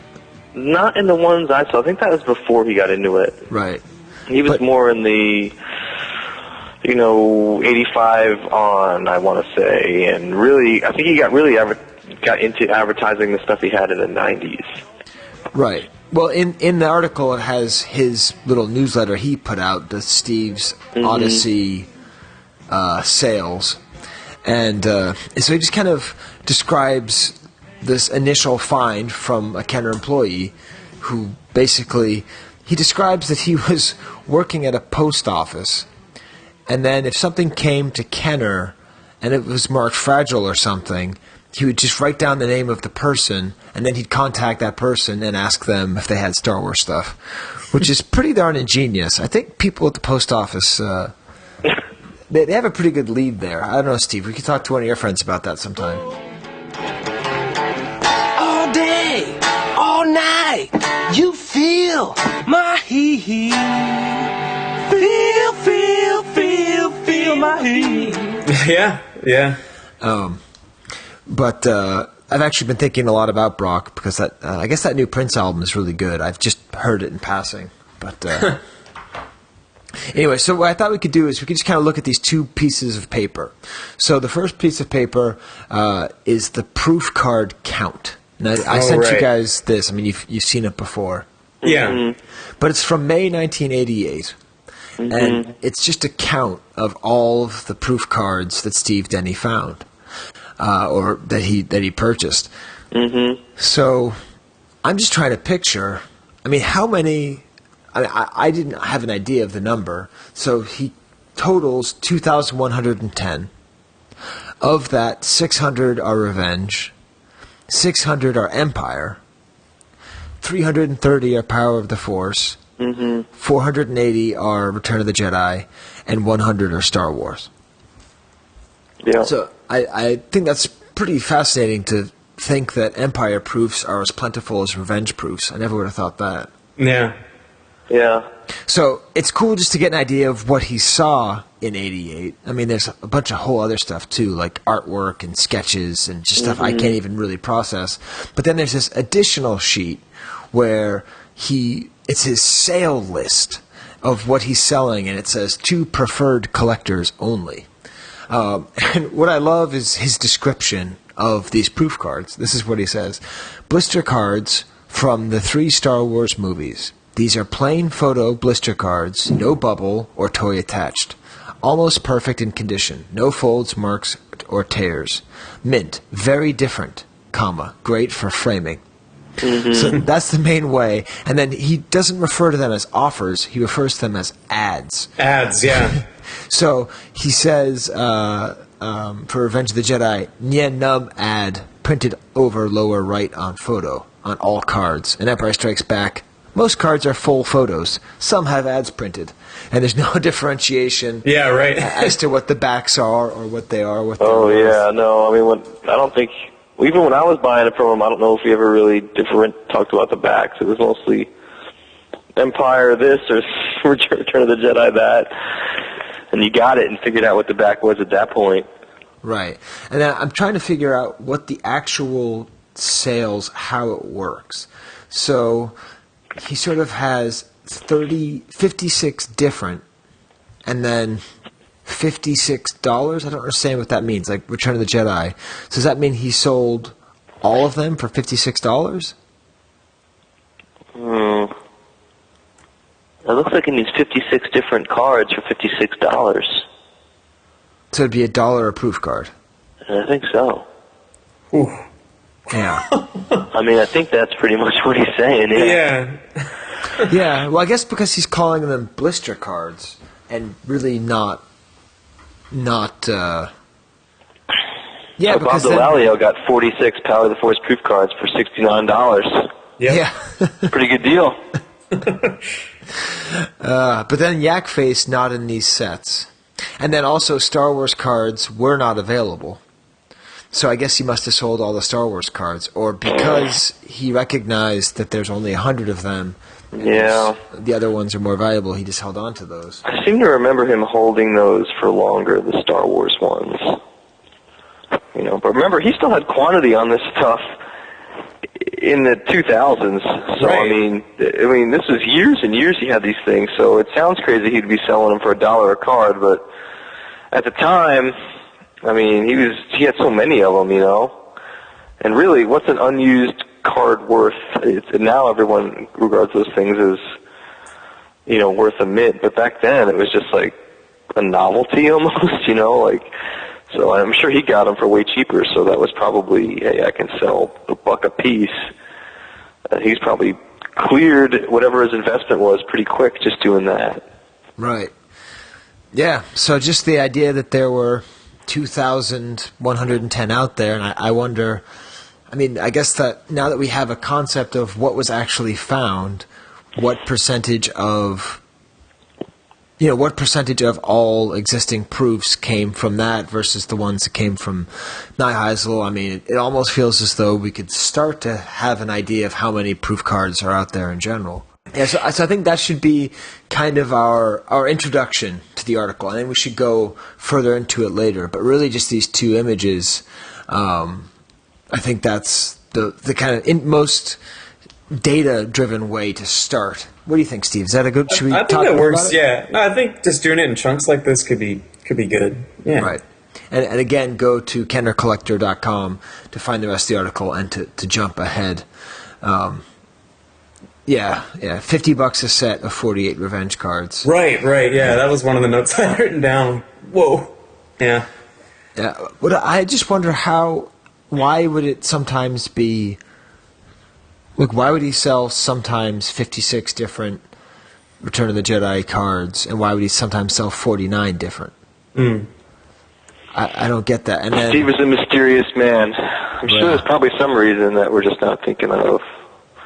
Yeah. He must have parted them out and figured out that was the best way to bunch them or something. You know, I don't know, but I'm sure there was a logic to it somewhere along the line. Yeah. Cool. All right. So we got that out of the way, Steve. We actually talked about the Steve Denny. I'm just making sure it's recording now. Make sure I don't blow up my computer that way. And then, also our Tweeter Duder. Isn't it funny, Steve, that we still call him the Tweeter Duder? All I remember is him specifically saying, "Don't call me the Tweeter Duder." But he gave us a roundup of all the posts. But was that for before? Well, looking at these are probably some of them are from a little while ago, but yeah. Yeah, we already talked about engineering pilots. We talked about that. We're still talking about Lippincott. We haven't quite figured that out yet. I guess one thing we talk about is the great ad with B-Wing pilot flying X-Wing. Yeah. Why don't you talk about that, Steve? Well, yeah, I think it was a German ad, right? It's been a while since I've looked at it, but it was part of a German print ad that had kind of modified, painted B-Wing pilots flying X-Wings, which it's like, that's what I was doing because I didn't have an X-Wing pilot. So it was funny to see like that figure being used in other ways. It never seems to be really used the way it was supposed to, which kind of speaks to it for me. But I got to track one of those down. I think it was in a comic issue that was out in Germany, so I got to track that thing down at some point for sure. Yeah, it's German, and I mean, there's a pretty cool thing about it. Well, it says Return of the Jedi Adventure number 6. So I assume that this is number 6 in the series. So perhaps the German advertisements are kind of like the Meccano ones from Empire. Oh, speaking of which, Stefan's also been writing some great updates on the archive. Yeah. We actually really have to get him on, Steve. You know why we've never had Stefan on, right? I don't know. Do you know why? It's because I've been planning to go to France for as long as we've done this show. Yeah, but and you my wanted to stupid interview divorce and all that crazy stuff has prevented me from going to France. So I've wanted to interview him in person, but it just seems like we're not talking to him, which is opposite. It's just I'm not getting to France, which is annoying the heck out of me. Yeah. So I do wonder if there's more of these out there. It's strange that it's not on the archive. Isn't that right? It's not. I don't think this particular one is. I know, like, he's got a lot of the French ones up there, but I don't know where, if there's like a collective of these German ads somewhere on the internet. That I don't know. Well, there's a link to the vintagetoyadvertiser.org, which I guess is where this comes from, and you can find that in the Rebel Scum forum on it. And they have another one of them with the Biker Scout. But what's great is these onomatopoeia that lead them off. And so, as you guys know, I speak perfect Deutsch. So, Star Wars, Return of the Jedi, Adventure number 6. Wirst du mit deinem X-Wing Fighter die Rebelflotte unterstützen können? So, roughly translated, that just says, with your X-Wing fighter, the rebel troop is gonna do good stuff. What's up? So yeah, that's almost an unloved item.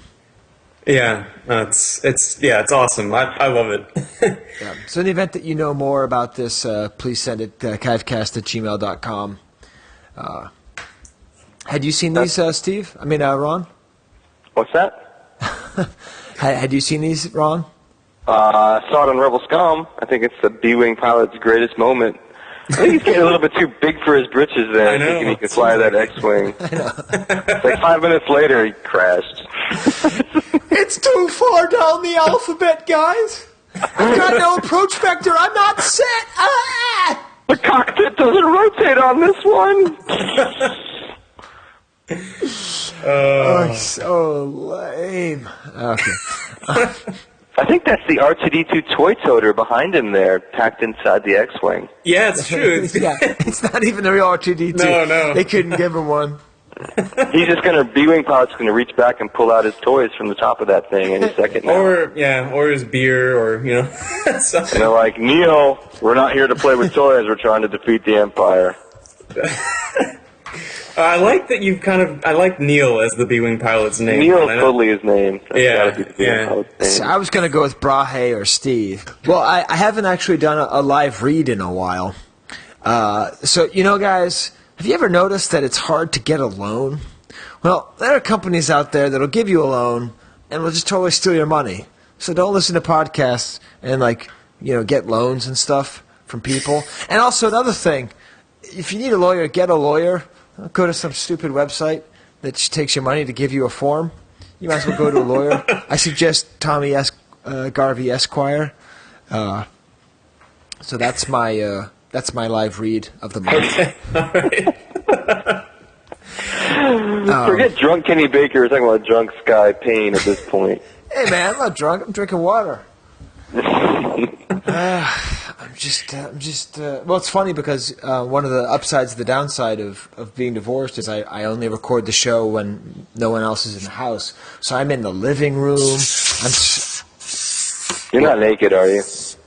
I'm in the living room. I'm wearing one sock. That's what I'll tell you. I don't want to have to get Candy Clark to defend you. No. Although that is tied into some of the pictures of Candy Clark on the internet I did find in my quick search. Which is, by the way, it's worth a quick search. She's a handsome woman. She is. She's very... Her and Kenny making out inside the R2 Toy Toter. Did you make a move, Ron? No, I did not. She was too mad at me for arguing about the stature of Kenny. Yeah. I was like, yeah, lady, he's huge. Absolutely. He's huge. Peter Mayhew is not tall. He is... I was like, I forget I brought it up. He's giant. He is differently altituded. That's the way I would say. Thanks for having me on, guys. It was awesome. All right. Talk to you soon, Rob. All right. See you guys later. Bye.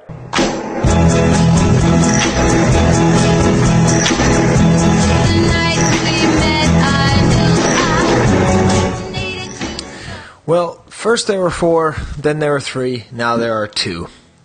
And we are going to get to the Market Watch. I just played the loop for it. But I just happened to go down the rabbit hole of the VintageToyAdvertiser.org /category/star-wars /. And I found this Palatoy advert I think maybe I'd heard of. It's done by Brian Boland, who I think is a famous comic book artist who did Judge Dredd, I think. You know what, I could have looked that up, Steve, and found out the answer to that question, but I'm not going to.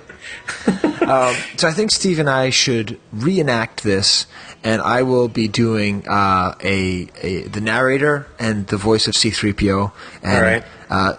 Steve, you can be the R2-D2. That's fair enough. Yes. Win a day at the filming of the new Star Wars, The Empire Strikes Back.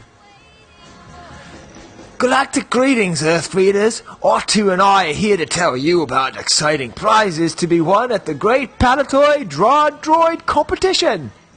First prize is a day at Elstree Studios to see the making the Star Wars Empire Strikes Back and to meet some of the stars. Beep.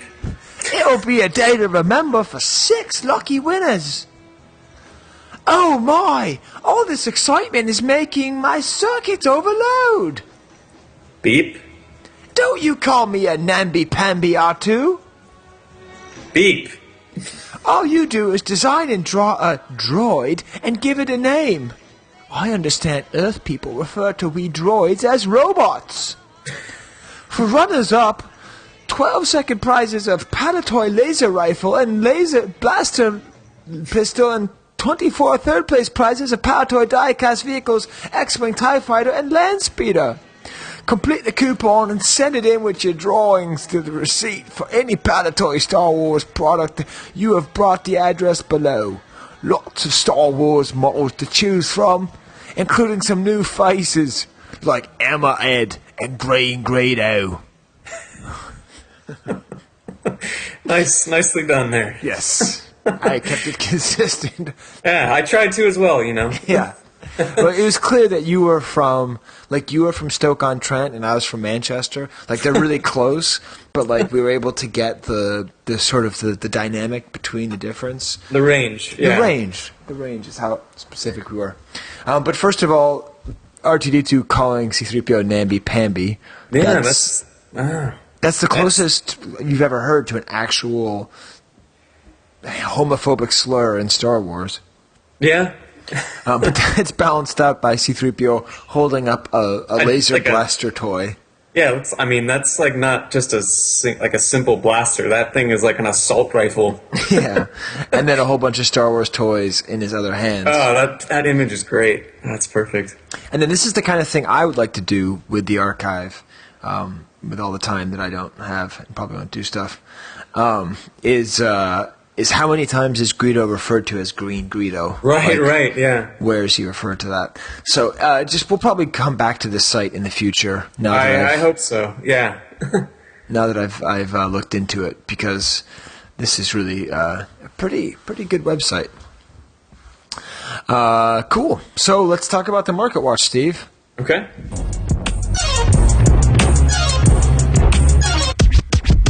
$1 Vlix. Market Watch.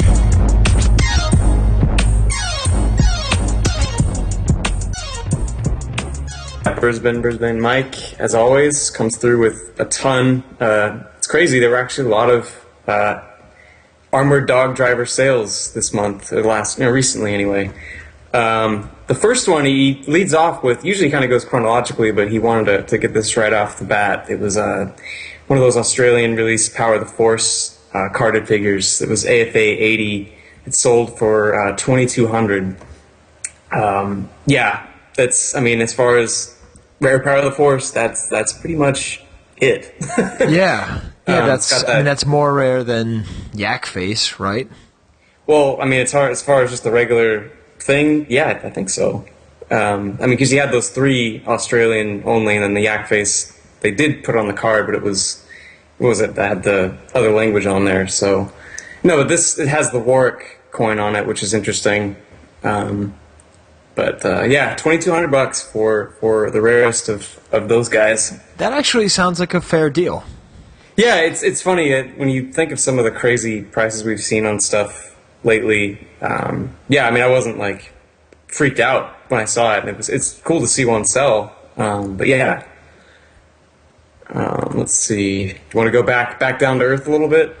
I would. I'm having trouble finding it. Oh, you know what? Let's see. Did he not send it to me? He did. This is the way he's been doing it. You have to log into the blog to see it. Oh. Now, this happens to bring up a sore subject here. Oh, this guy. I have not actually logged in yet to the Star Wars Collectors Archive blog. Listen, I think the thing might have been my original idea. I was one of the motors, to push it. But I don't have to, do anything. So I got used to the old blog, Steve. It was so easy to use for me. I know. We got to get you in there. Okay. All right. Well, I mean, there's a couple ways we could do this. I could just go through it for you, or we could try. Yeah, and do it. Sure. Let's do that. Then you'll send me the pictures. Let's forget even trying to get me on there. So I'll just imagine what a $2,200 thing would cost. Okay. All right. I won't go through all of these, but we'll go through a little sampling. But so the 41A survival kit offer, there was one that sold for $233, which is a pretty nice figure. Let's see, we got another 41 back. This one, the only main big difference is it has just a big Toys R Us sticker on there. But that one sold for just over $100. Let's see, going down, there's a 41 back offerless. It's the 40 back E. That one sold for $400. That was an AFA 80. That's a pretty nice. I love this card back. I don't know if we didn't really talk about the card back that much, right? No, it's weird. Yeah. It's like, it must be like a studio shot, or is it airbrushed in the back? I don't know. To me, it's hard to tell without really getting a close up look at it, I guess. But it's very minimalistic, I'd say. It's just like the essence of what that dude is. I think it's cool to see like one of the Imperials get such a good close up shot. So oftentimes it's either far away back or just the vehicle that they're associated with or whatever. But yeah, it's a good Empire card. You can't really argue, right? Well, let's see. Can I argue? You want to argue?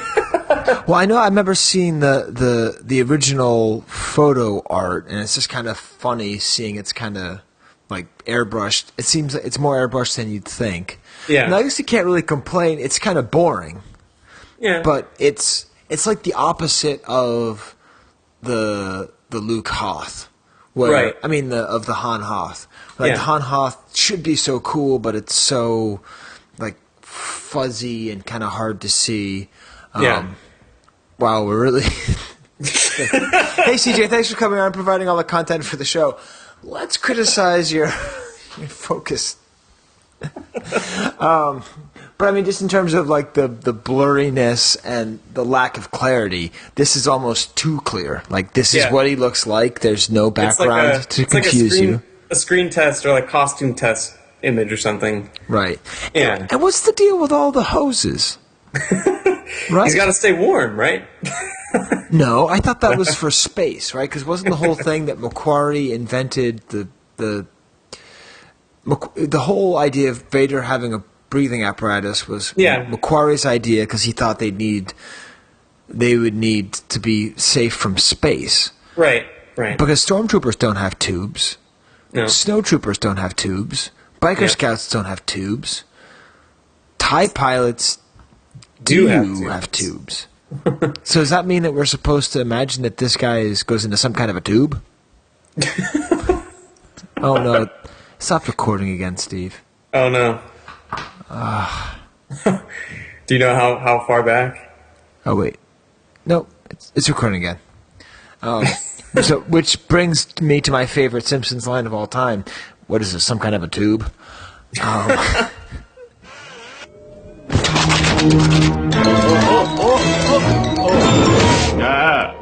What the hell is this? Some kind of tube? Hey.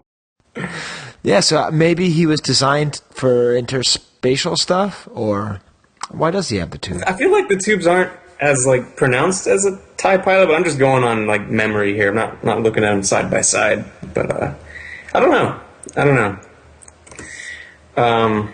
Let's see. You want to look at some with some ads, some carded figures with some ads put on the front? Let's see some ads.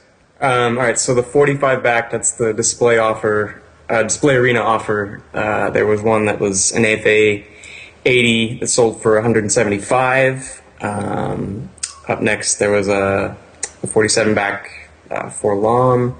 That one sold for 135. So they're all, like, those Empire cards are all kind of within a similar range. And then we got to some and that range is around 100 to 200? Yeah.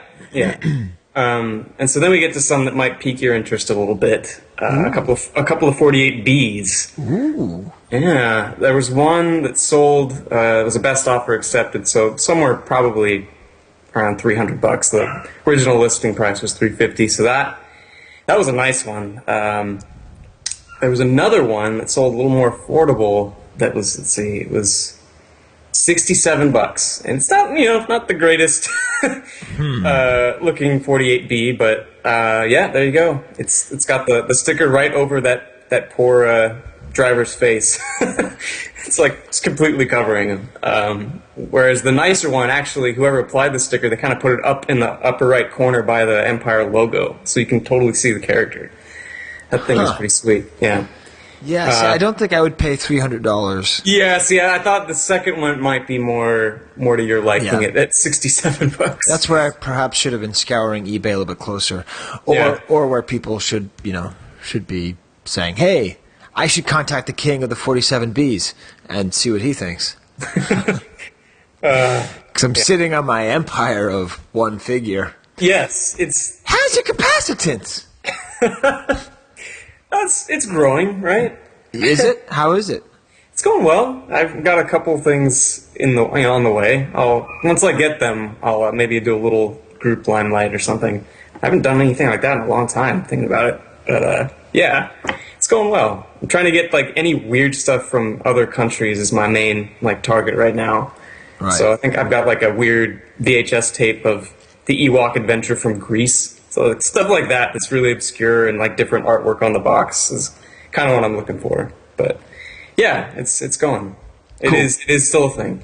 Well, let's get back to the Market Watch then. Okay, so to round out the Armored Dog driver, we have a 45 back proof card sold for, the best offer listing was £700, so I don't know what that exactly translates for us, but I think it's somewhere around 1,000-ish probably got sold for. It's an AFA 85 proof card. Wow, so a 45 backs, that's pretty much the most common. Is that... Wait. Yeah.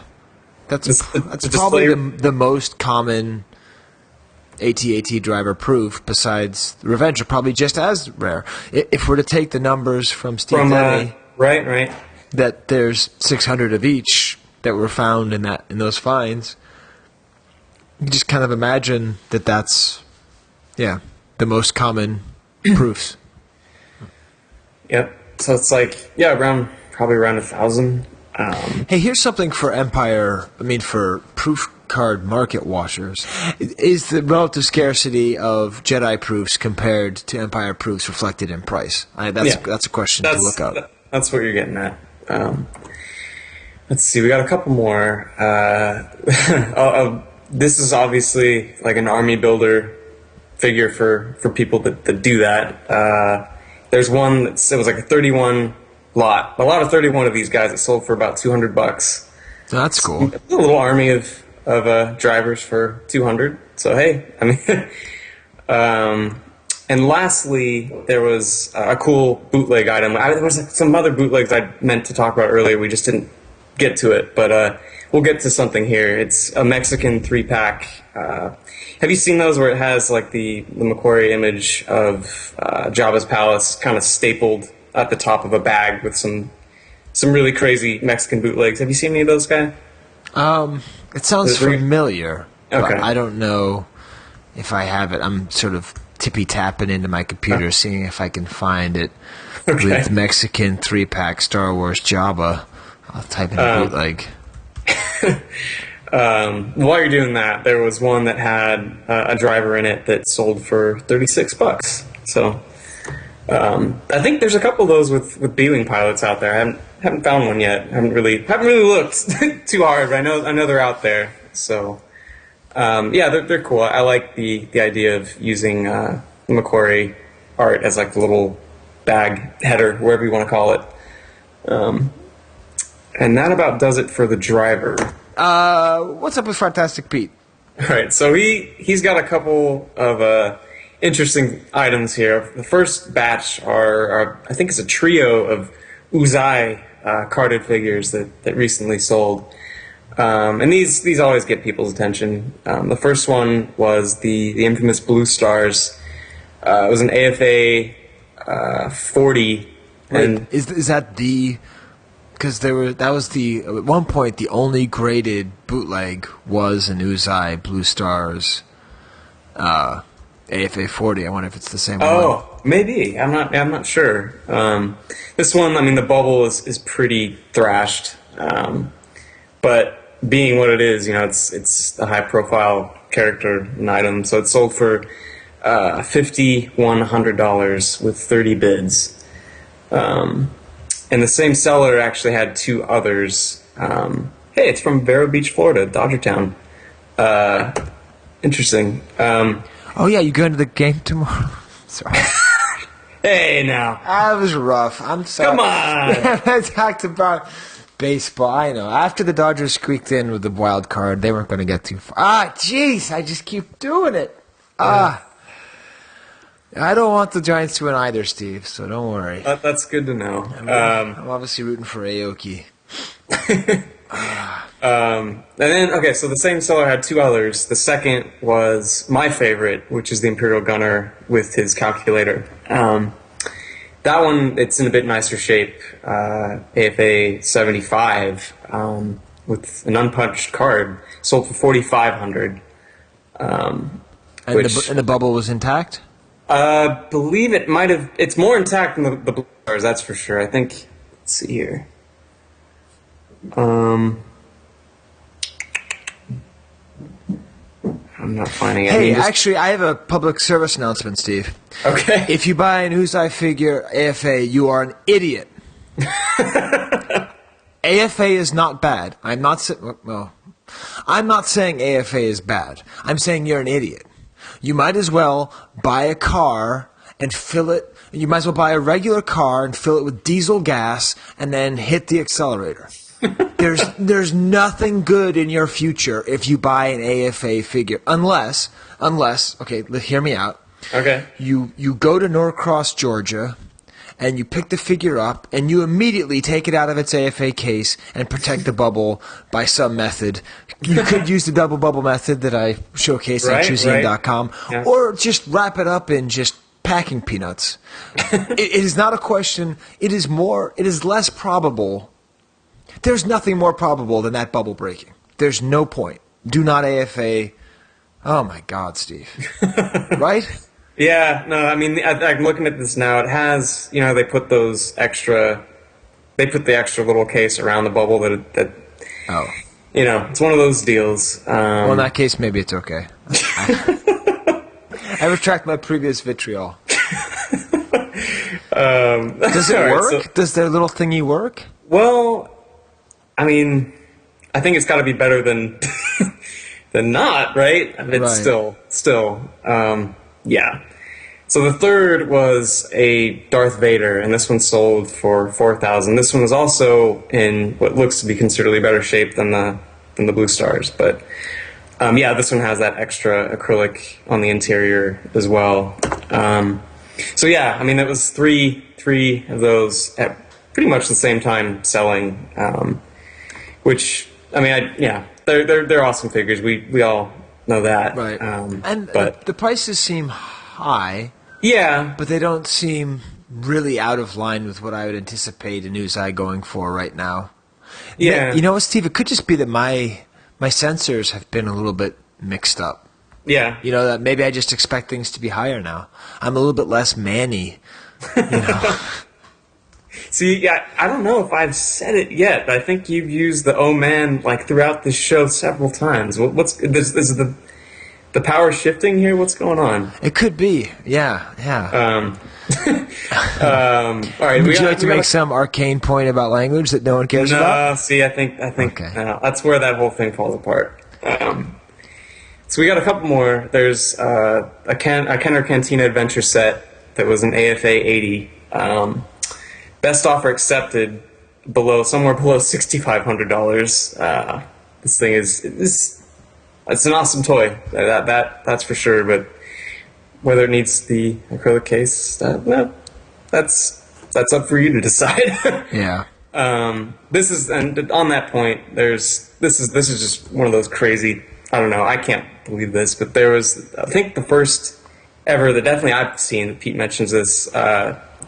It's a graded Imperial shuttle, AFA 90.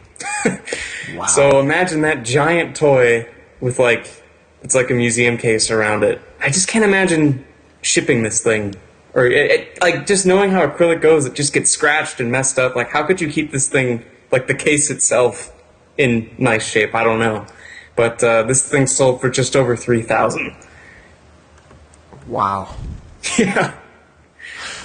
Well, a giant. It's hard to get a giant sculpture for under $3,000, I guess. Yeah. I mean, you don't have to worry about what you're going to put in that corner of your house. Yeah, that's true. That's pretty well set for the foreseeable future. Yes. Yeah. I mean, it's pristine itself, I guess. Yeah, pretty nuts. $3,000 for a case. You're just shuttle. getting around saying "oh man" by saying "pretty nuts." Yeah. Okay. All right. That deserves a couple oh mans. Yeah. All right. That does.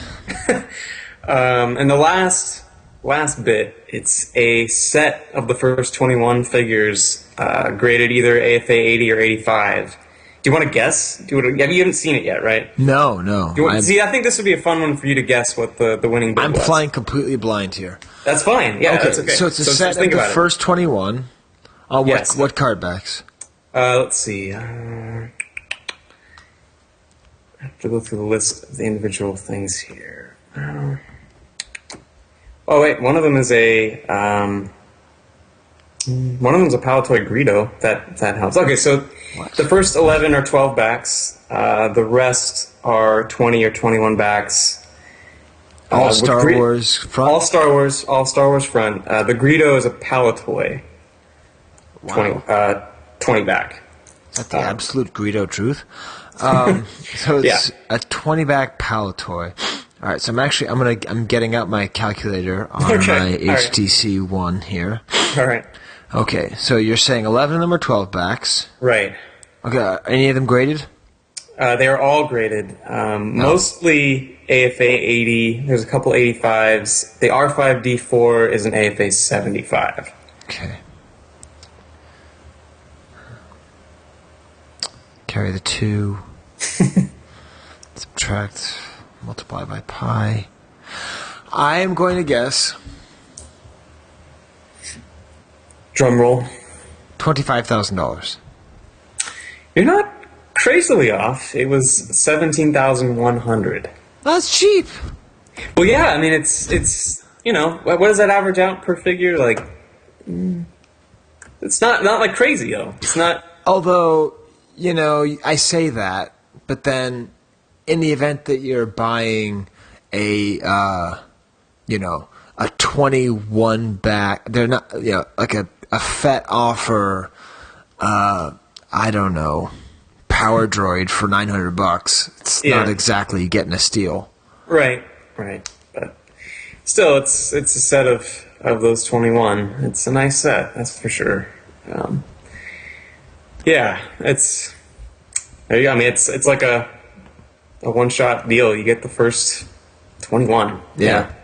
All right, good. Steve, it seems like we're both flaming out here, so why don't we hit the feedback and then call it a night. All right, thanks again, Pete and Mike. Yeah, well, you know what, though, Steve? They're on the archive blog. They're getting a nice write-up here. They're finally getting, like, a portion of the credit that they deserve, and I'm really psyched about that. Yeah. I went camping this weekend, and there was someone from Australia, and I thought the capital was Brisbane. It turns out it's what's it called?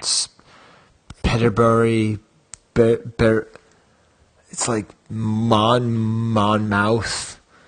something like that. Canberra. That's the capital of Australia.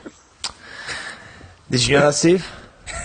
No, I did not. Yeah, it's Canberra. Steve, can I hear you pronounce it with an Australian accent? I think I don't have it in me right now. Okay. Canberra. Here at the Chive Cast, we really do care. You can email us at chivecast@gmail.com, Twitter us at Chivecast, or join us up on our Facebook page. We really do care. All right, Steve, we had a lot of good feedback, despite the fact that I posted the episode as podcast 54. Incorrect. Yes, it was 55. Yeah. I called him Cliff Clavin Commando. Incorrect. He's Cliff Clavin Commander. I spelled Kleb right and capacitance right. So yeah, I think people found it. They did. Yeah. I had to say, Steve, I was really proud of something I did on the show, and not the Kleb Zellock song. I was really proud of the interview with James. Yeah. I thought that went really well. I was really happy to talk to someone who knew a lot about what we were talking about. I'm tempted to do the same thing again. I'm going to put feelers out there to Matthias because I know one of the Swedish dudes is a super AT-AT guy. Yes, it's Daniel. Yeah. Yeah, and I had a smorgasbord with Daniel. So I guess I could reach out to Daniel. But, I'd rather have... Steve, how about this? How about you contact Matthias, who will contact Daniel? Who will then be in touch with you. Yeah. Okay. Because we haven't actually done a hey, you collect this guy thing in a long time. It's true, yeah. We had some good artwork. Ollie did a pickle ship artwork, which is good. We might have to start throwing Ollie in there whenever we call out Jared, because this is some pretty darn fine work. Yes. Pickle Ship getting a lot of love lately. I guess some people have problems downloading the show. Yeah, I mean, it's still kind of working itself out. The only part I know is getting that direct link onto the blog, and that seems to be working, but as far as the actual downloading of the file, that's kind of beyond. That might be more a low BART question. Right. Yehuda appreciates my joke. Is that what the V in Vimeo stands for? I don't think this episode this month has been quite as funny as last month's, but it's maybe a bit more... maybe it is. Who knows? You can never tell. And then there's you that successfully posted it. Fuzzy Buzzy said that this is what has been missing from the show. And again, I actually really appreciate... he gave what you call constructive criticism. So that was good. Although Ron does point out that the episode that I said was so terrible was episode 54, which actually really... the parts that weren't me were quite good. Right. Like that the was, interviews with Todd Chamberlain. That Todd yeah. Chamberlain thing was just gold. Yeah. And some of the other stories were great. It's just, I was just absolute knobshite.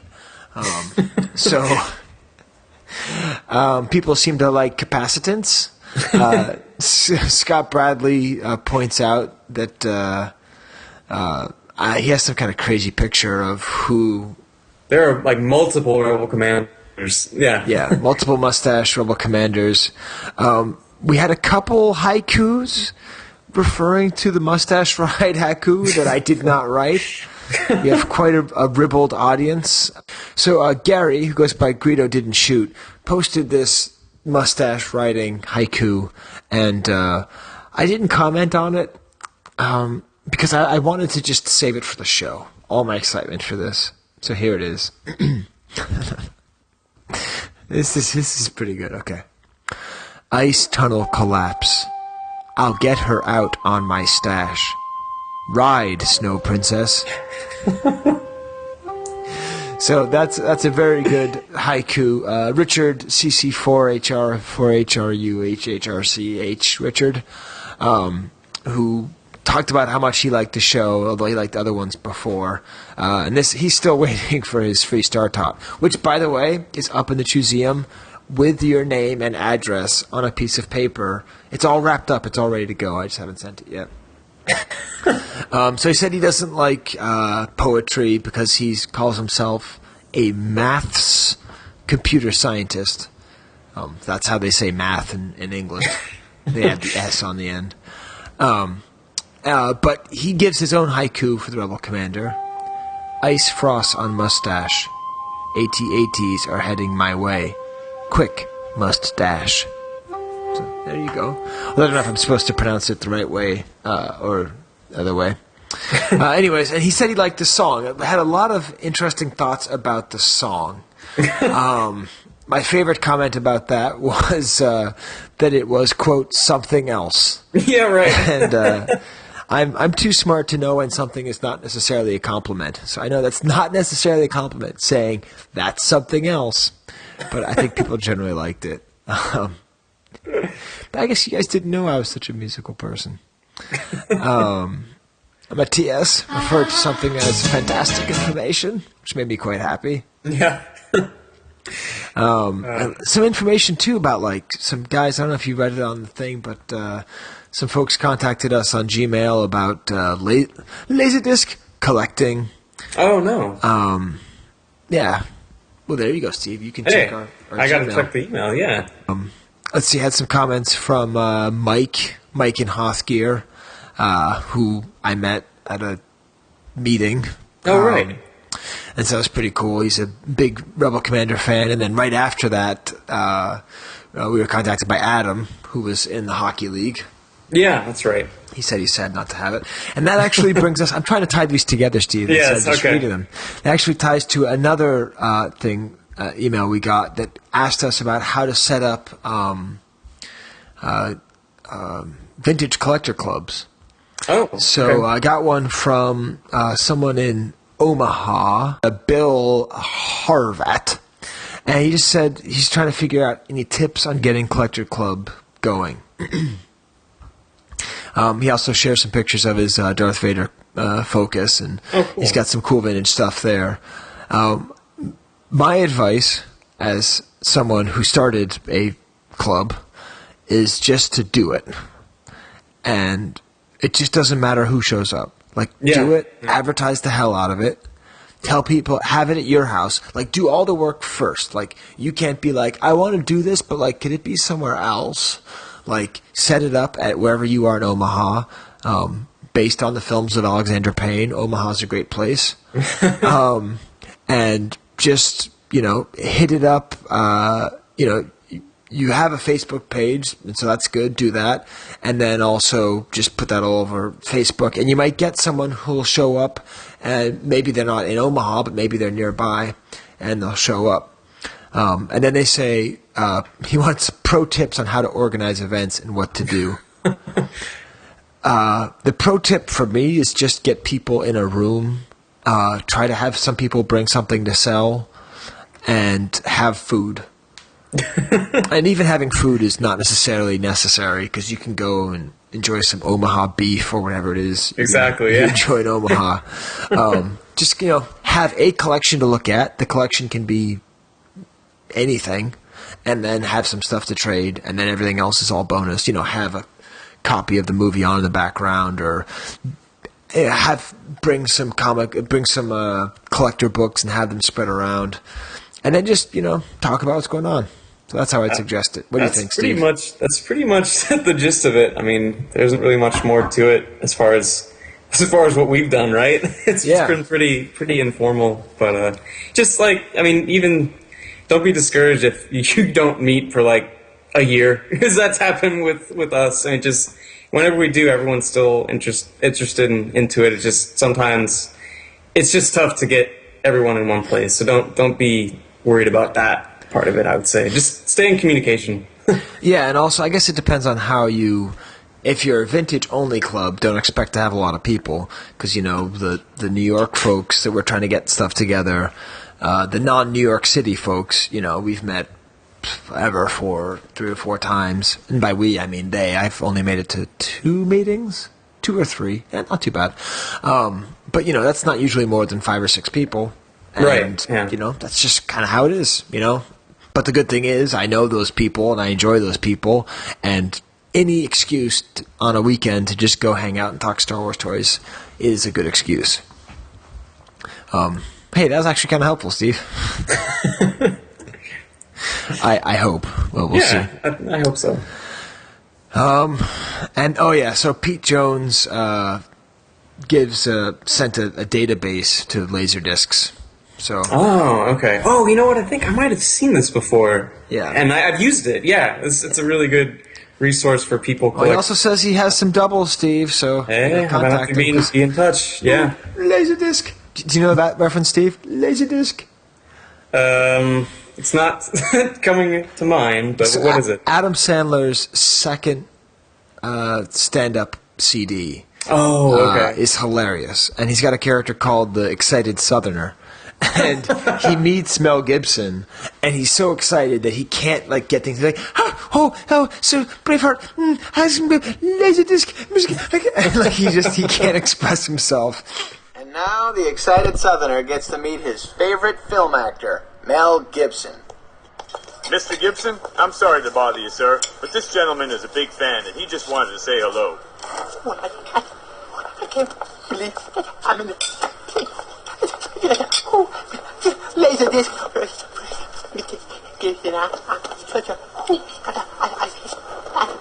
Braveheart was a wonderful. I got your autograph with 8x10 glass. Ooh, your face was burnt though. Ooh, Tina Turner singing a song to the. Mother. Ooh, loves you too. But got a bird on a wire. Not such a good picture. But you made up for it with the Mad Max. Ooh, got so much going with the koala bears. I'm a big fan. Golden Globe Award. If maybe the people. All right, that's enough. I'm sorry, Mel. Let me get this moron out of here. There you said Laserdisc. I need to revisit those. I haven't listened to those in such a long time. That one. I think it's What the Hell's Wrong with Me. Mm-hmm. It's got Lunchtime Kids and a whole bunch of. It's so good. Yeah, and then he got terrible. Adam Sandler. Yeah. Dennis Smith talks about Montgomery Ward's, which he says, a.k.a. Monkey Ward's, was a department store. So I guess that makes sense. He says he saw the micro collection. He remembers seeing the speeder bike, Ewok Village, and the Ewok battle wagon. So I guess we asked what Montgomery Ward's was, and I guess we got the answer. So. Let's see. Was there any other? Jared's. I love his Kleb mashup with Dr. Strangelove. Oh yeah, you mentioned that. Yeah. So and good. His Steve as Bad News Bears was pretty good too. That's pretty accurate, actually. Yeah. Good stuff. Yep. And so that was pretty good, Steve. And the baseball league is over. Yes. Playoffs are happening. It looks like the Giants are going to win, Steve. I'm not too pleased. Well, you know, it's really not pleased as me, because that makes them the team of the century, not the Red Sox. So, Man, did I tell you, like, I got into a conference in Atlanta, like, just in time. Or not Atlanta, I'm sorry, in Georgia, Savannah, Georgia, just in time to be told by the hotel clerk that the Dodgers had lost. It was like it's the first thing you randomly said to me. I think he must have seen I had a California driver's license, but yeah, that was not fun. But come on, Royals, come on, for Duncan and Ann. Yes, absolutely. Yeah, I'm hoping, but not expecting. Well, by the time I finish editing this, that'll probably be decided. All right, Steve. Well, it is 11:57 p.m. Eastern Standard Time. And it's been a really fun episode. I think we've done a lot thanks to Ron. Who's up next, Steve? We got another Imperial character, the Imperial Commander. Ooh, another Commander. Yeah. It's gonna be. We'll see what we can pull for him. But what's next? We haven't talked to Derek in a long time. That might be a good option. Yeah. All right. Well, cool. Well, with that, then, I will say wampa wampa. Adios.